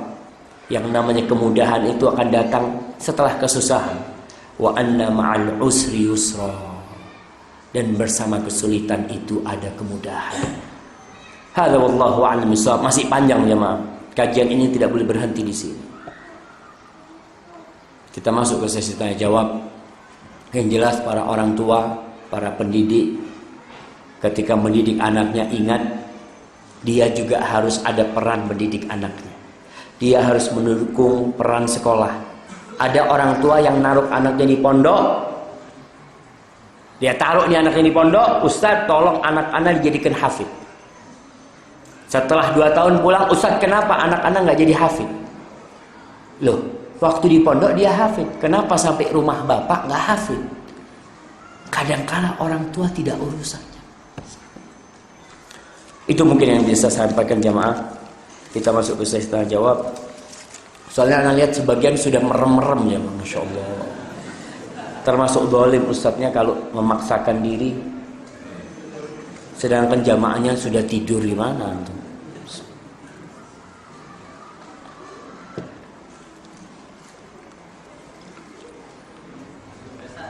Nah, bisa hubungan dengan nama, pemberian nama yang baik dan benar. Dikhawatirkan nanti namanya baik, tapi penulisannya salah. Jadi seperti Ustaz Sabti Gereja itu betul. Nah, ya kalau ini yang jadi masalah, bahasa Arab sama bahasa Indonesia itu beda. Kadangkala Riza kalau bahasa Arabnya Riza, Ro ya Z, Zai sama alif Riza. Di sini jadi Reza. Ya nggak apa-apa lah, mau gimana? Kita mau tuntut Ustaz Imron nggak enak kan? Nah, ya memang kadangkala penulisannya yang penting. Di bahasa Indonesia ya ikut dialeknya beda-beda kadangkala. Seperti Ali, kalau di bahasa Indonesia tulisnya itu Ali, pakai A biasa, padahal Ali itu pakai Ain.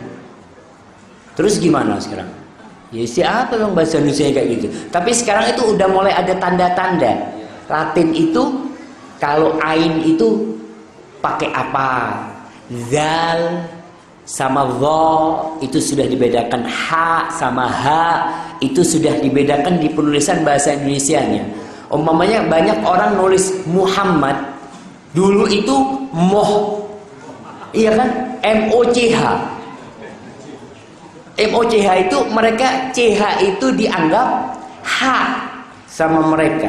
Muhammad untuk membedakan H sama H. Wallahu a'lam. Baik, ini ada banyak pertanyaan.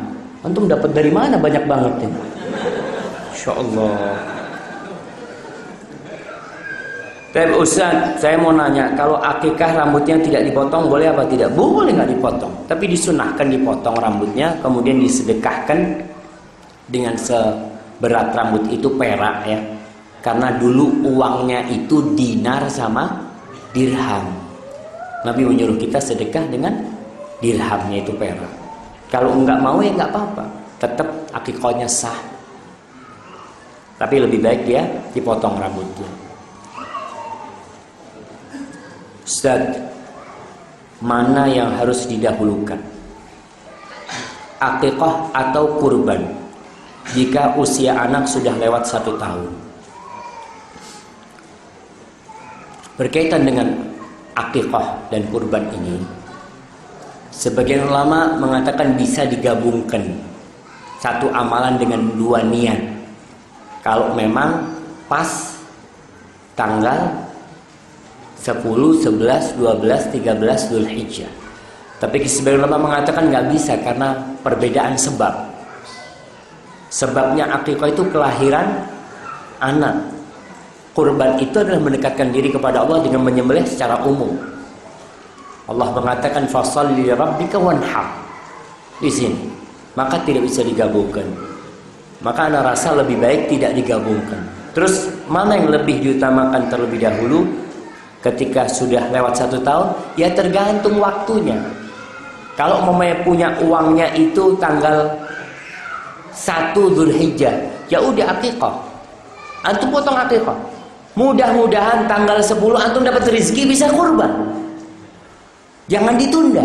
Antum kan udah kelewat nih 1 tahun. Ketika antum punya rezeki, ya udah antum potong akikahnya. Tapi kalau pas kurban gimana Ustaz? Waktu itu pas kurban, ya antum kurban. Karena kurban ini harinya cuma 4 hari. Kalau akikah antum udah telat, antum besoknya tanggal 17 Dzulhijjah, 30 Dzulhijjah itu masih bisa. Tapi kalau kurban nggak bisa itu. Hadza wallahu a'lam bishawab. Bila orang tua dulu tidak mampu untuk akikah, apakah saat anak dewasa harus akikah sendiri? Mana yang didahulukan? Taib sama yang lain. Pertanyaan ini harus akikah sendiri? Tidak harus. Tidak harus. Tapi kalau mau akikah sendiri itu sebuah keutamaan dan kemuliaan. Jadi pendapat yang rajih, akikah itu tidak wajib. Tapi akikah itu sunnah muakkadah yang ditekankan sebagai bentuk syukur kita. Maka kalau antum sudah tua belum akikah, pertanyaan, boleh nggak akikah untuk diri sendiri? Boleh. Karena intinya antum masih digadaikan. Belum selesai penggadaian diri antum, belum. Hadza wallahu a'lam bishawab. Ustadz dulu pernah memakan makanan yang haram. Ustadz dulu pernah memakan makanan yang haram. Mungkin ada yang hilang, saya ini mungkin. Bukan ustadznya makan, mudah-mudahan enggak jemaah. Baik. Ustadz, ini saya tambahkan sendiri ya, mudah-mudahan saya dulu pernah makan makanan yang haram dan sekarang mau insaf. Dan uang tersebut sudah dikembalikan kepada orangnya dan sebagian diberikan kepada orang. Pertanyaannya, apakah taubat tersebut diterima oleh Allah? Barakallahu fikum. Masya Allah, pertanyaan yang bagus sekali. Alhamdulillah. Siapa yang tidak pernah berbuat dosa? Kita ini sudah diciptakan berbuat dosa. Bahkan Rasul sallallahu alaihi wasallam mengatakan laulam tudhnibu, andai kata kalian enggak berbuat dosa, la dhahaballahu bikum, Allah akan usir kalian semua. Wala jaa biqaumin akharin yudhnibun, Allah akan datangkan orang-orang lain yang berbuat dosa. Fayastaghfirunallah fayaghfir lahum, lalu mereka beristighfar memohon kepada Allah ampunan dan Allah mengampuni mereka. Masya Allah. Jamaah sudah rebutan apa ini jamaah? Bakpao, masya Allah. Jangan rebutan satu-satu jamaah. Jangan ambil 2. Soalnya ada yang pegang 2, nah lihat ini jamaah. Wahid. Baik. Jadi kita memang udah kodratnya berbuat dosa. Kullu bani Adam khata. Tapi jangan bangga berbuat dosa. Tujuan orang berbuat dosa itu taubat kepada Allah. Allah itu Ghafur, Allah itu Tawwab, Allah itu Rahim. Di sini Allah suka kepada hamba-hambanya yang kembali kepada Allah bertobat ketika berbuat dosa. Maka bagaimana orang ini yang pernah makan haram, pernah ngambil hartanya orang mungkin dulu. Sekarang apa yang harus dia lakukan? Yang sudah dilakukan oleh penanya ini, dia sudah kembalikan itu uang, sebagiannya dia sedekahkan. Syarat tobat itu yang pertama, menyesal. Itu syarat pertama. Yang kedua, meninggalkan perbuatan itu. Jangan sampai orang menyesal ada orang main judi. Karena kalah terus dia nyesal. Ya Allah, kok kalah terus ya Allah ya. Sambil ngocok dia itu, nyesal dia itu. Tapi nggak dia tinggal, belum tobat dia. Tobat itu menyesal dan meninggalkan. Yang ketiga, berazam, bertekad untuk tidak mengulangi. Yang keempat, kalau berurusan dengan urusan manusia, di sini kita harus mengembalikan. Kita harus minta maaf, minta dihalalkan. Jadi ya penanya ini, kalau 3 hal yang pertama tadi sudah terkumpul di dirinya, kemudian dia tambahin lagi dengan mengembalikan uang-uang itu kepada pemiliknya, mudah-mudahan taubatnya diterima oleh Allah Subhanahu wa taala. Barakallahu fikum.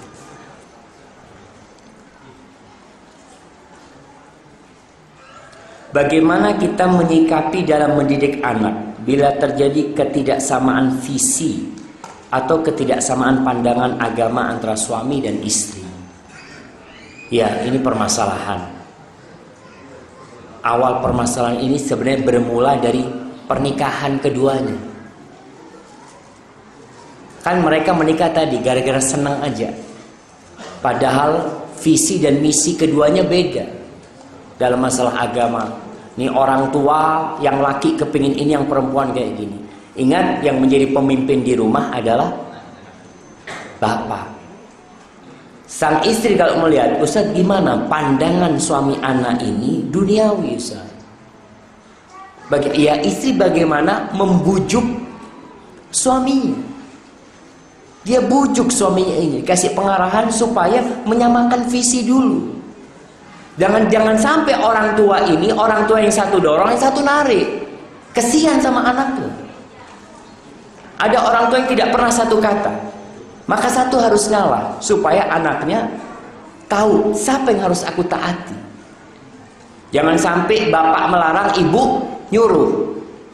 Bapak umumnya ngomong, nak kau jangan main game. Sudah, bapaknya pulang lihat anaknya main game. Nah, bapak kan udah ngomong jangan main game. Tadi sama ibu disuruh main game karena ibunya mau nonton film. Anaknya disuruh main game. Di mana pak? Itu anak-anak kesian. Jadi memang harus ada persamaan visi dan misi, kemudian harus saling legowo, harus ada yang mengalah sambil terus memberikan arahan yang baik. Assalamualaikum Ustaz. Waalaikumsalam warahmatullahi wabarakatuh. Apa benar orang tua menanggung dosa anaknya kalau anaknya laki-laki sampai balik, kalau perempuan sampai ia dinikahkan oleh ayahnya? Jazakallah khair. Orang tua menanggung dosa anaknya sampai balik. Ingat, anak itu tidak berdosa sebelum balik. Iya kan? Rufi al-qalam an salat, pena itu diangkat dari 3. Anis sabi hatta yahtalif, dari bocah sampai dia balik, mimpi. Kalau sebelum itu nggak dosa. Maka kalau dikatakan yang menanggung dosanya orang tuanya, enggak. Tapi kalau anak itu berbuat salah, memang orang tuanya bertanggung jawab. Mungkin perbuatan anak itu tidak bisa disebut dosa. Umpamanya anak lempar-lemparan batu sampai kaca mobilnya orang pecah. Siapa yang tanggung jawab? Bapaknya. Jangan tanya sama anaknya, nggak ada urusan anak, kata bapaknya. Dia belum balik, belum berbuat dosa. Ya enggak, memang yang dilakukan itu tidak bernilai dosa, betul. Tapi tetap ada pertanggungjawaban dari orang tua. Kalau seperti itu, iya benar orang tua yang bertanggung jawab. Anak itu sampai balik umpamanya, kalau sudah balik itu akan jadi dosa buat anaknya. Sebelum balik tidak disebut dosa, tidak dicatat sama malaikat dosa. Adapun yang wanita perempuan sampai ia dinikahkan oleh ayahnya, ya enggak ya, cuma seperti ini. Orang tua itu nanti akan dimintai pertanggungjawaban pada hari kiamat oleh Allah tentang anak-anaknya. Kalau anaknya nggak sholat, bapaknya akan ditanya, anakmu kok bisa nggak sholat? Atau sang anak ketika ditanya, kenapa nggak sholatnya? Bapakku nggak pernah ngajarin aku sholat ya Allah. Maka bapaknya jangan berharap masuk surga sebelum mempertanggungjawabkan anaknya. Rasul sallallahu alaihi wasallam mengatakan, kullukum ra'in wa kullukum mas'ulun an ra'iyatihi. Semua kalian adalah pemimpin dan bakal dimintai pertanggungjawaban tentang apa yang dia pimpin. Tuh anak-anaknya, istrinya. Istri nggak karu-karuan, yang ditanya siapa? Suaminya. Ketika aku sudah mendidik, ya sudah berarti. Makanya kalau umpamanya di sebuah kota ada kerusuhan di polsek sini, yang ditanyai siapa? Kapolresnya. Yang dicopot siapa? Kapolresnya dicopot. Karena ini di bawah tanggung jawabmu. Kenapa itu bisa terjadi? Begitu pula para suami, pada hari kiamat akan diminta pertanggungjawaban tentang istri-istri. Masya Allah jemaah, ana senang melihat antum sebagian minum air, sebagian minum susu. Susu apa? Kedelai, Masya Allah. Ana minum air katanya. Nah, Masya Allah. Baik, ini berkaitan pertanyaan ini. Pertanyaan selanjutnya, bagaimana hukumnya kalau kita bekerja yang kepemimpinannya orang kafir? Jadi begini, hubungan kita, interaksi kita sama orang kafir, sama orang non-muslim itu udah diatur oleh Allah. Al-Maidah 51 jelas.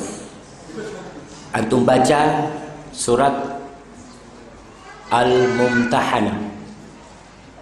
Ya, Al-Mumtahanah Ustaz. Allah mengatakan, apa kata Allah? La yanhaakumullahu 'anil ladzina lam yuqatilukum fid din wa lam yukhrijukum min diyarikum an tabarruhum wa tuqsitu ilaihim. Jelas nih, hubungan muamalat orang kafir yang tidak memerangi kita harus baik sama mereka. Baik dalam artian muamalat, kita tidak mendolimi mereka, enggak. Kita punya tetangga non muslim, enggak masalah. Tapi cinta enggak.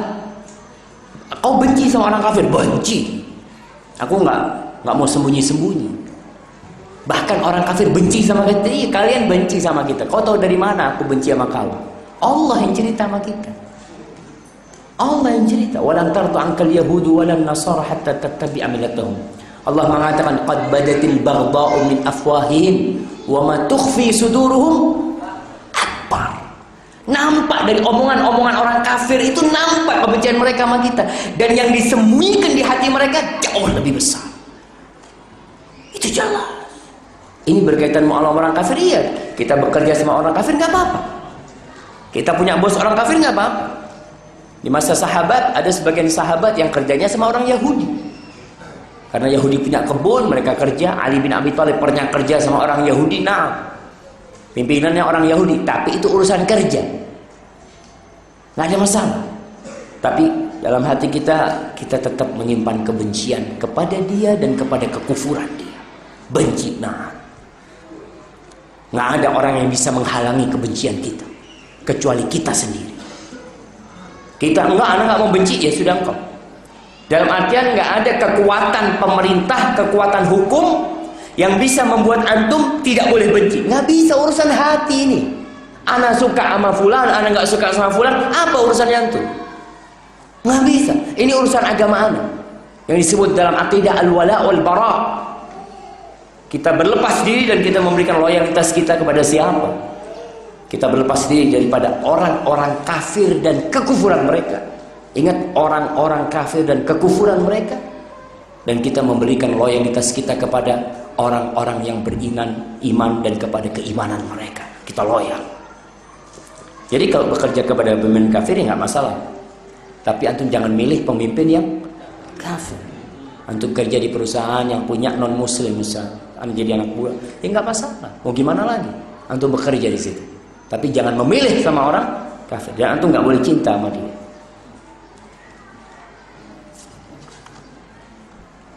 Bagaimana menghadapi suami yang tidak soleh? Ya cari yang soleh. Kan memang kita disuruh cari yang soleh. Perintahnya itu kalau mau nikah cari yang soleh. Jangan, kecuali nih yang tanya ini dipaksa. Ada kan anak yang dipaksa. Dalam artian sama orang tuanya apa istilahnya? Dijodohno. Karena dia berbakti sama orang tuanya lalu dia kawin. ternyata suaminya nggak soleh, ya kita bicara nggak apa-apa. Tapi kalau umpamanya ini orang itu pilihanmu, kau memang yang seneng sama dia, dulu kau nggak soleh juga, tapi ternyata sekarang kau soleh melihat suaminya nggak soleh, padahal dulu sama-sama nggak soleh gitu, mereka jadi mau. Tapi kalau orang yang soleh kan nggak mau dengan yang tidak soleh, cuman. Maka sekarang bagaimana menghadapi suami yang tidak soleh? Lihat, kalau itu memang pilihanmu, mungkin kau salah pilih. Mungkin kau dulu menikah dengan dia dengan melakukan dosa sebelumnya. Ada orang yang sudah pacaran-pacaran, yang sudah jalan kemana-mana, akhirnya baru kawin.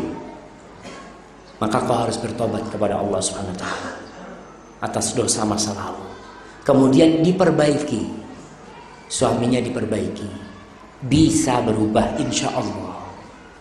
Kalau mungkin suaminya ya kasar ngomongnya, ya berusahalah.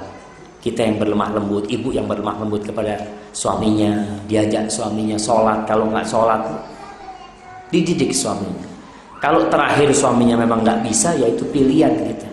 Kita mau tetap bersama dia atau kita mau berpisah nantinya. Hadza wallahu a'lam bishawab. Untuk nama kunyah mungkin ini, karena pakai kof di sini jemaah. Kunyah itu pakai kaf. Jika anak pertama perempuan dan anak kedua laki-laki, seorang ibu harus memakai nama kunyah yang mana? Yang lebih utama pakai anak laki-laki. Anak yang pertama sebenarnya. Sebenarnya bebas kau mau pakai yang mana. Orang nggak punya anak mau pakai kunyah juga nggak apa-apa. Sampai ada seorang sahabat masih kecil punya burungnya mati. Nama burungnya itu burung Nughair. Sama Nabi SAW, anak kecil ini dikasih kunyah, ya Aba Umair, ma fa'alan Nughair. Wahai Abu Umair, apa yang dilakukan oleh Nughair, oleh burung kecil? Dipanggil kasih kunyah. Maka mau pakai kunyah, tentunya anak pertama sebenarnya, karena kita nggak tahu apa akan ada anak kedua. Wallahu a'lam. Tapi kadang-kala orang itu sebelum lahir anaknya sudah pakai kunyah, ya nggak masalah juga. Umpamanya fulan Abu Ja'far, anaknya keluar Fatimah, padahal dia kepingin kasih nama Ja'far, tapi ternyata perempuan, ya nggak apa-apa, dia tetap dengan kunyahnya Abu Ja'far, nggak masalah, tidak ada masalah. Kalau di Lumajang, kunyah ini syariat Islam. Nah, para ulama menjelaskan disunnahkan kunyah itu berdasarkan hadis ini. Tapi kunyah ini sebenarnya juga kebiasaan masyarakat. Di Jawa itu kunyah ada apa enggak? Ada aja. Saya pernah di SD itu punya teman, bapaknya namanya Pak Inten. Ibunya Bu Inten. Anak saya bingung, bapak sama ibumu kok sama namanya sih? Pak Inten sama Bu Inten. Ternyata anak yang tertua namanya Inten. Jadi dipanggil Pak Inten, Bu Inten. Itu ada di Jawa. Itu kunyah namanya. Cuma kalau bahasa Arab pakai abu sama ummu. Kalau bahasa Jawa embu, embok sama apa? Embu itu Madura kan? Iya, embu Madura. Nah, embok sama apa umpamanya? Itu ada, kunyah itu ada di masyarakat kita dan dipakai sampai hari ini. Itu panggilan kehormatan. Panggilan kehormatan. Makanya kita kalau mau manggil fulan nggak panggil namanya, panggil Pak, Bapak fulan, Ibu fulan, Ummu fulan, Abu fulan, seperti itu. Aisyah radhiyallahu taala anha nggak punya anak, dia kepingin pakai kunyah, maka dia minta izin kepada suaminya. Dia mengatakan, ya Rasulullah, boleh nggak aku pakai kunyah dengan nama keponakanku? Siapa keponakannya? Anaknya Asma, Abdullah bin Zubair. Kata Rasul, nggak apa-apa. Akhirnya kunyahnya Aisyah Ummu Abdillah. Padahal nggak punya anak namanya Abdullah, tapi dia kepingin punya kunyah. Nggak apa-apa, itu termasuk sunnah. Barakallahu fikum.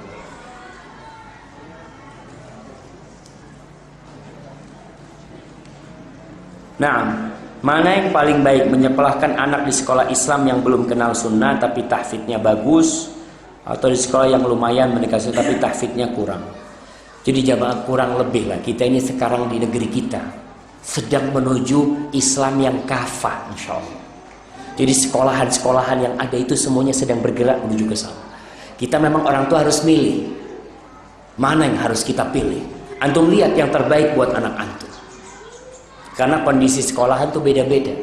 Ada orang sekolah yang bagus, Islamnya udah bagus Ustaz, tapi jauh Ustaz. Akhirnya anak sampai rumah teler, bapaknya nggak bisa antar jemput umpamanya. Lihat kondisinya. Kalau memang karena urusan tahfidz, oke, kita juga ingin tahfidz, tapi kita juga ingin adab. Tadi kita katakan ada orang yang tahfidz Qur'annya bagus, tapi adabnya, amalan-amalan sunnahnya kurang bagus. Sedangkan kita harus kafah Islam ini. Maka antum lihat mana yang lebih baik. Karena lihat kalau memang tadi yang tahfidznya kurang, kita bisa genjot di tempat lain. Artinya anak kita sekolah di situ, dia dapat pendidikan agama, pendidikan tauhid, keimanan yang benar. Tahfidz sore anak panggil guru. Bisa nih kayak gini nih modelnya. Untuk menambahkan yang kurang. Jadi ditambahin di luar itu bisa. Antum lihat.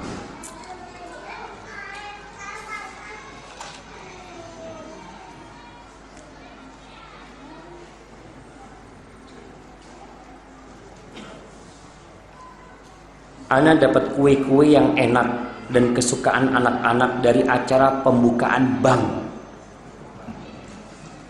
Apa yang harus Ana lakukan dengan kue-kue itu, Ustaz? Banknya persis berdempetan dengan tempat tinggal Ana.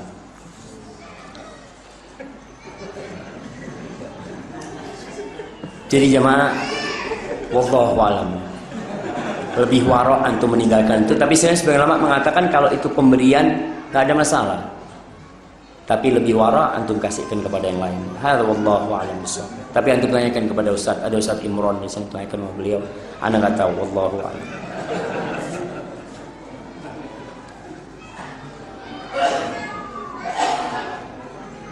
Nah, Ustaz, saya pendosa besar. Semua dosa-dosa aku pernah lakukan dan sekarang aku ingin bertobat, kembali ke jalan yang benar. Dan pertanyaannya, bagaimana cara untuk saya kuat, iman kuat, saya kuat iman, kuat nafsu dan berbakti kepada orang tua, kuat iman dan kuat menahan nafsu. Nah, kuat menahan nafsu dan berbakti kepada orang tua. Baik, ini pertanyaan yang sangat menarik sekali ya. Allahu Akbar. Yang pertama, tadi Anda sampaikan kita ini pelaku dosa, cuma orang lain gak tahu dengan dosa kita. Itulah rahmat Allah. Kita bisa kumpul di sini karena dosa kita nggak kelihatan. Andai kata setiap kali kita berbuat dosa kelihatan di tubuh kita, nggak ada yang bisa kumpul di sini. Karena kita banyak dosanya semua. Maka kita bersyukur Allah menutupi dosa kita, membuka pintu taubat bagi kita dan mengampuni dosa-dosa kita. Maka bagi pelaku dosa besar ini, bagaimana supaya dia kuat iman? Yang pertama, dia harus cari lingkungan yang baik. Karena biasanya pengaruh lingkungan, sohib-sohibnya gak bener, dia tinggalkan. Dia cari tempat yang baik. Setelah itu dia mulai belajar. Sholat 5 waktu jangan ditinggalkan. Dimanapun dia berada, dengar azan, berangkat ke rumah Allah. Nih langkah-langkah kita ini mudah-mudahan menguatkan kita. Nasihat-nasihat diamalkan. Kebanyakan kita ini nggak istiqomah karena ada nasihat kita tinggalkan. Allah mengatakan walau annahum fa'alu ma yu'adzuna bihi lakana khairan lahum wa asyadda tathbita. Andai kata tuh orang-orang setiap mendengarkan petuah-petuah nasihat itu diamalkan.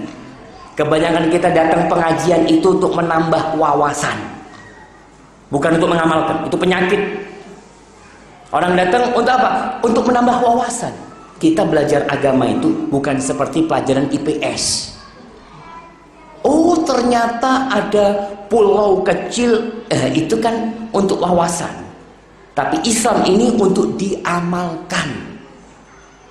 Jangan jadi orang yang ilmunya banyak tapi tidak mengamalkan ilmunya. Oh, hadisnya banyak, ayatnya banyak, tapi nggak ada yang diamalkan. Bukan.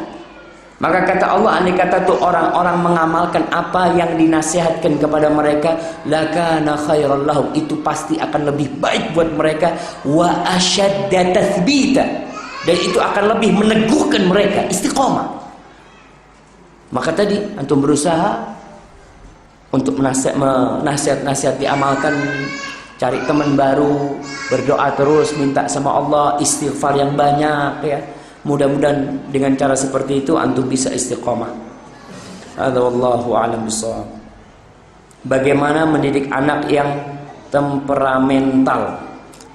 Iya, anak-anak itu dari satu rahim kadangkala tabiatnya beda-beda. Maka orang tua tidak boleh menyamakan dalam mendidik anaknya. Yang satu dikasih permen nurut, yang satu dikasih permen gak mau. Dikasih gak mau. Bagaimana caranya? Beda. Yang satu kasih permen, yang satu dikasih pecut. Kasih pecut, iya baru mau dia. Ada anak yang seperti itu. Maka orang tua harus paham dengan tabiat anak-anaknya. Yang ini temperamental, gimana? Antum berusaha menjaga dia. Jangan sampai dia dipicu kemarahannya.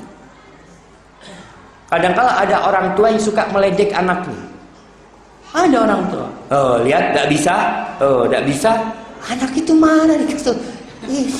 Ibu seharusnya mendoakan anaknya, malah ketika anaknya jatuh, oh rasakno gitu kan, rasakno. Ada orang tua seperti itu, anak itu akhirnya menyimpan kebencian kepada orang tua. Jangan. Maka bagaimana mendidik? Ya tadi dengan cara yang lembut sama anak dia. Berusaha kalau anak itu marah, orang tua tahu anaknya ini marah. Maka orang tua jangan marah karena nggak berguna. Orang tua yang harus sabar menghadapi anak itu. Kemudian sambil didoakan, diruqyah anaknya seperti doa Nabi buat Hasan dan Husain, "U'idukuma bi kalimatillahi tamma min kulli syaitanin wahama wa min kulli ainin lama."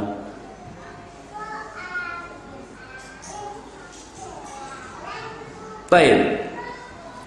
Maksudnya tergadaikan atau digadaikan, ini ada khilaf di antara para ulama. Di antara yang memaknai rohina itu, jadi anak itu tidak bisa memberikan syafaat buat orang tuanya pada hari kiamat. Ini salah satu makna tergadaikan. Tapi makna itu oleh sebagian ulama dinafikan. Enggak, tergadaikan maksudnya itu hanya untuk penekanan syariat akikah itu. Kalau syafaat insya Allah tetap anak bisa memberikan syafaat buat orang tua. Tapi untuk penekanan seperti sesuatu yang digadaikan, sehingga engkau tidak bisa mengambil manfaat dari anak itu kan. Hadza wallahu a'lam bishawab.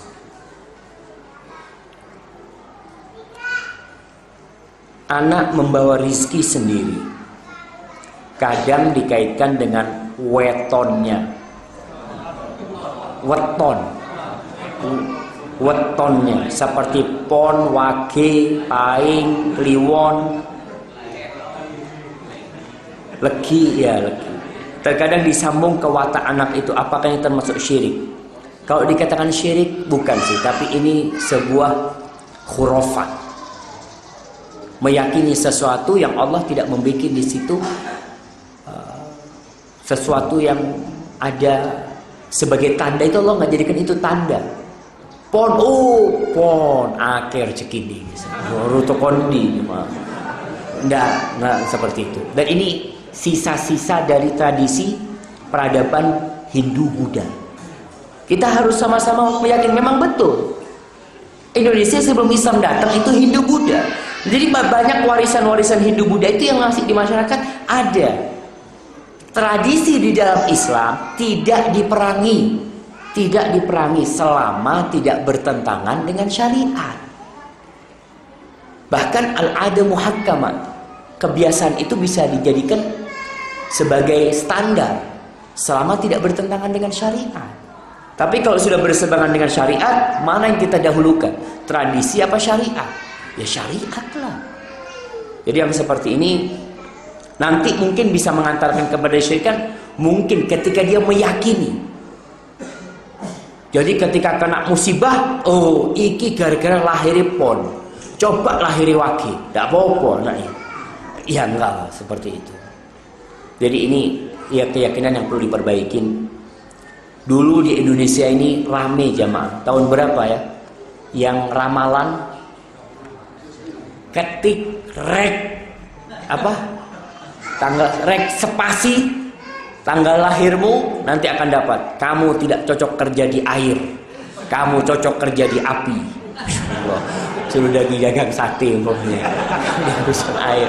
Jadi ada yang seperti itu. Ya enggak, itu termasuk sebab-sebab yang tidak di Allahu a'lam bishawab. Nah, ini ada pertanyaan, sebaiknya pendidikan seks pada anak diberikan pada usia berapa? Wallah jamaah, pendidikan yang seperti ini kenapa sekarang dibicarakan? Kenapa dulu nggak dibicarakan? Karena alhamdulillah dulu itu sarana untuk berzina itu sulit. Sekarang di mana-mana tayangan itu mengajak orang berzina. Kadangkala antum lihat iklannya chat besar, perempuan pakai rok terbelah. Opo urusan di chat be wong wedok iki. Jadi kenapa seperti itu kita lihat. Nah, kulkas, iklannya kulkas wanita, dan ini memang sarana menarik orang untuk berzina.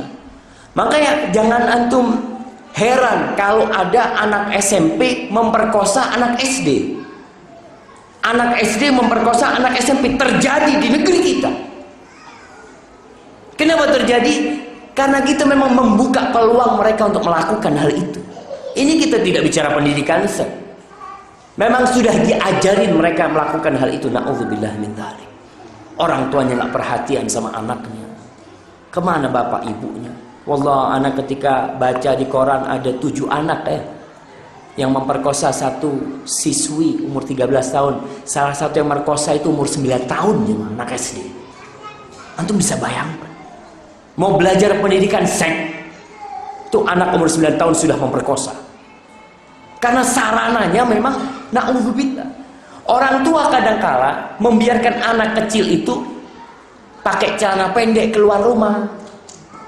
Iyalah, wong Ustaz masih belum balik. Iya. Sekarang sudah rusak nih pemikiran orang-orang. Maka kita harus hati-hati sama anak kita. Na'udzubillah min dzalik. Jadi kalau bicara pendidikan saya kayaknya nggak perlu.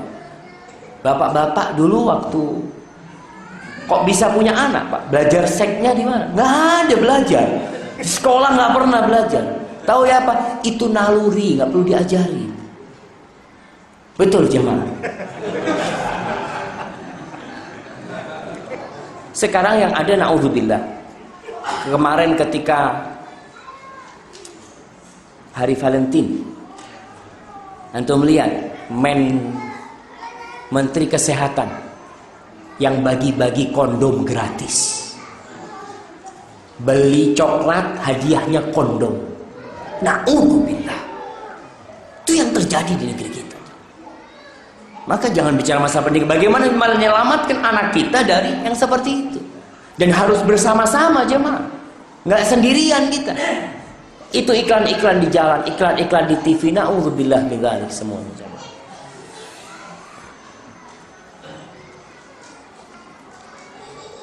Nah, hukum mencukur dan mentahnik pada anak ini. Ini mencukur tadi udah dibicarakan. Masalah tahnik memang sebagian ulama menyatakan itu sunnah. Sebagian yang mengatakan itu sunnah untuk cari barokahnya Rasulullah SAW pada waktu beliau hidup. Yang lainnya enggak. Tapi sebagian mengatakan tidak. Itu memang ada manfaatnya tahnik itu buat anak. Sehingga anak itu bisa ngecap-ngecap seperti itu ya. Allahu a'lam bishawab. Ini bagaimana? Ini kayaknya pertanyaan terakhir jemaah. Anak kok kesel jemaah. Baik, pertanyaan terakhir. Bagaimana sikap seorang istri yang sudah menasihati suaminya agar tidak bekerja di jalur riba, tapi tetap beralasan belum nemu pekerjaan yang lain? Kalau antum meninggalkan riba karena nemu pekerjaan lain, berarti antum meninggalkan riba bukan lillahi ta'ala. Kenapa antum meninggalkan riba? Ono kerjaan lain, lidah ono ya tetap di situ. Kan seperti itu. Padahal kita meninggalkan riba itu bukan ada pekerjaan lain, karena memang Allah nyuruh kita. Di surat Al-Baqarah ayat berapa? 178 atau 187. Ya ayyuhalladzina amanu taqullah. Ya ayyuhalladzina amanu. Ingat, ya ayyuhalladzina amanu sama seperti yang di Al-Maidah 51. Supaya anak ingin memahamkan, orang jangan cuma ribut Al-Maidah 51. Yang lainnya nggak diributkan, kita meninggalkan yang lainnya. Allah mengatakan ya ayyuhalladzina amanu taqullah wa dharu ma baqiya minar riba in kuntum mu'minin. Kata Allah, wahai orang-orang yang beriman, bertakwalah kalian kepada Allah. Nih, yang pertama takwa sama Allah. Dan tinggalkan sisa-sisa riba. Kalau kalian beriman. Allah mengatakan ini iman, yang bicara masalah iman. Bukan bicara masalah ada pekerjaan, nggak ada pekerjaan. Kau di perut ibumu nggak bisa kerja, Allah kasih makan. Allah kasih makan sama kau. Apa sekarang setelah engkau tobat meninggalkan yang haram, Allah nggak akan kasih makan sama engkau? Itu suudzon kita sama Allah, husnudzon sama Allah. Dalam sebuah hadits qudsi Allah mengatakan, ana inda dhanni abdi bi falyadhunnu bi ma syaa. Kata Allah, aku ini tergantung prasangka hambaku kepadaku. Tergantung prasangka hambaku kepadaku. Dia terserah berprasangka apa kepadaku. Kita husnudzon sama Allah, kita tinggalkan yang haram, Allah nggak akan kasih. Kita diuji, iya mungkin setelah meninggalkan yang haram nggak dapat kerjaan, tambah susah hidupnya. Diuji, engkau meninggalkan itu karena Allah atau karena pekerjaan lain? Maka tinggalkan karena Allah. Hadza wallahu a'lam bishawab. Jemaah, itu yang menutup acara kita. Kurang lebihnya ana mohon maaf. Bagi yang sudah nulis soal nggak dijawab, ana mohon maaf, bisa ditanyakan kepada Ustaz Imron yang ada di sini dan ustaz-ustaz yang lainnya. Wassallallahu ala nabiyina Muhammadin wa ala alihi washabbihi wasallam. Wassalamualaikum warahmatullahi wabarakatuh.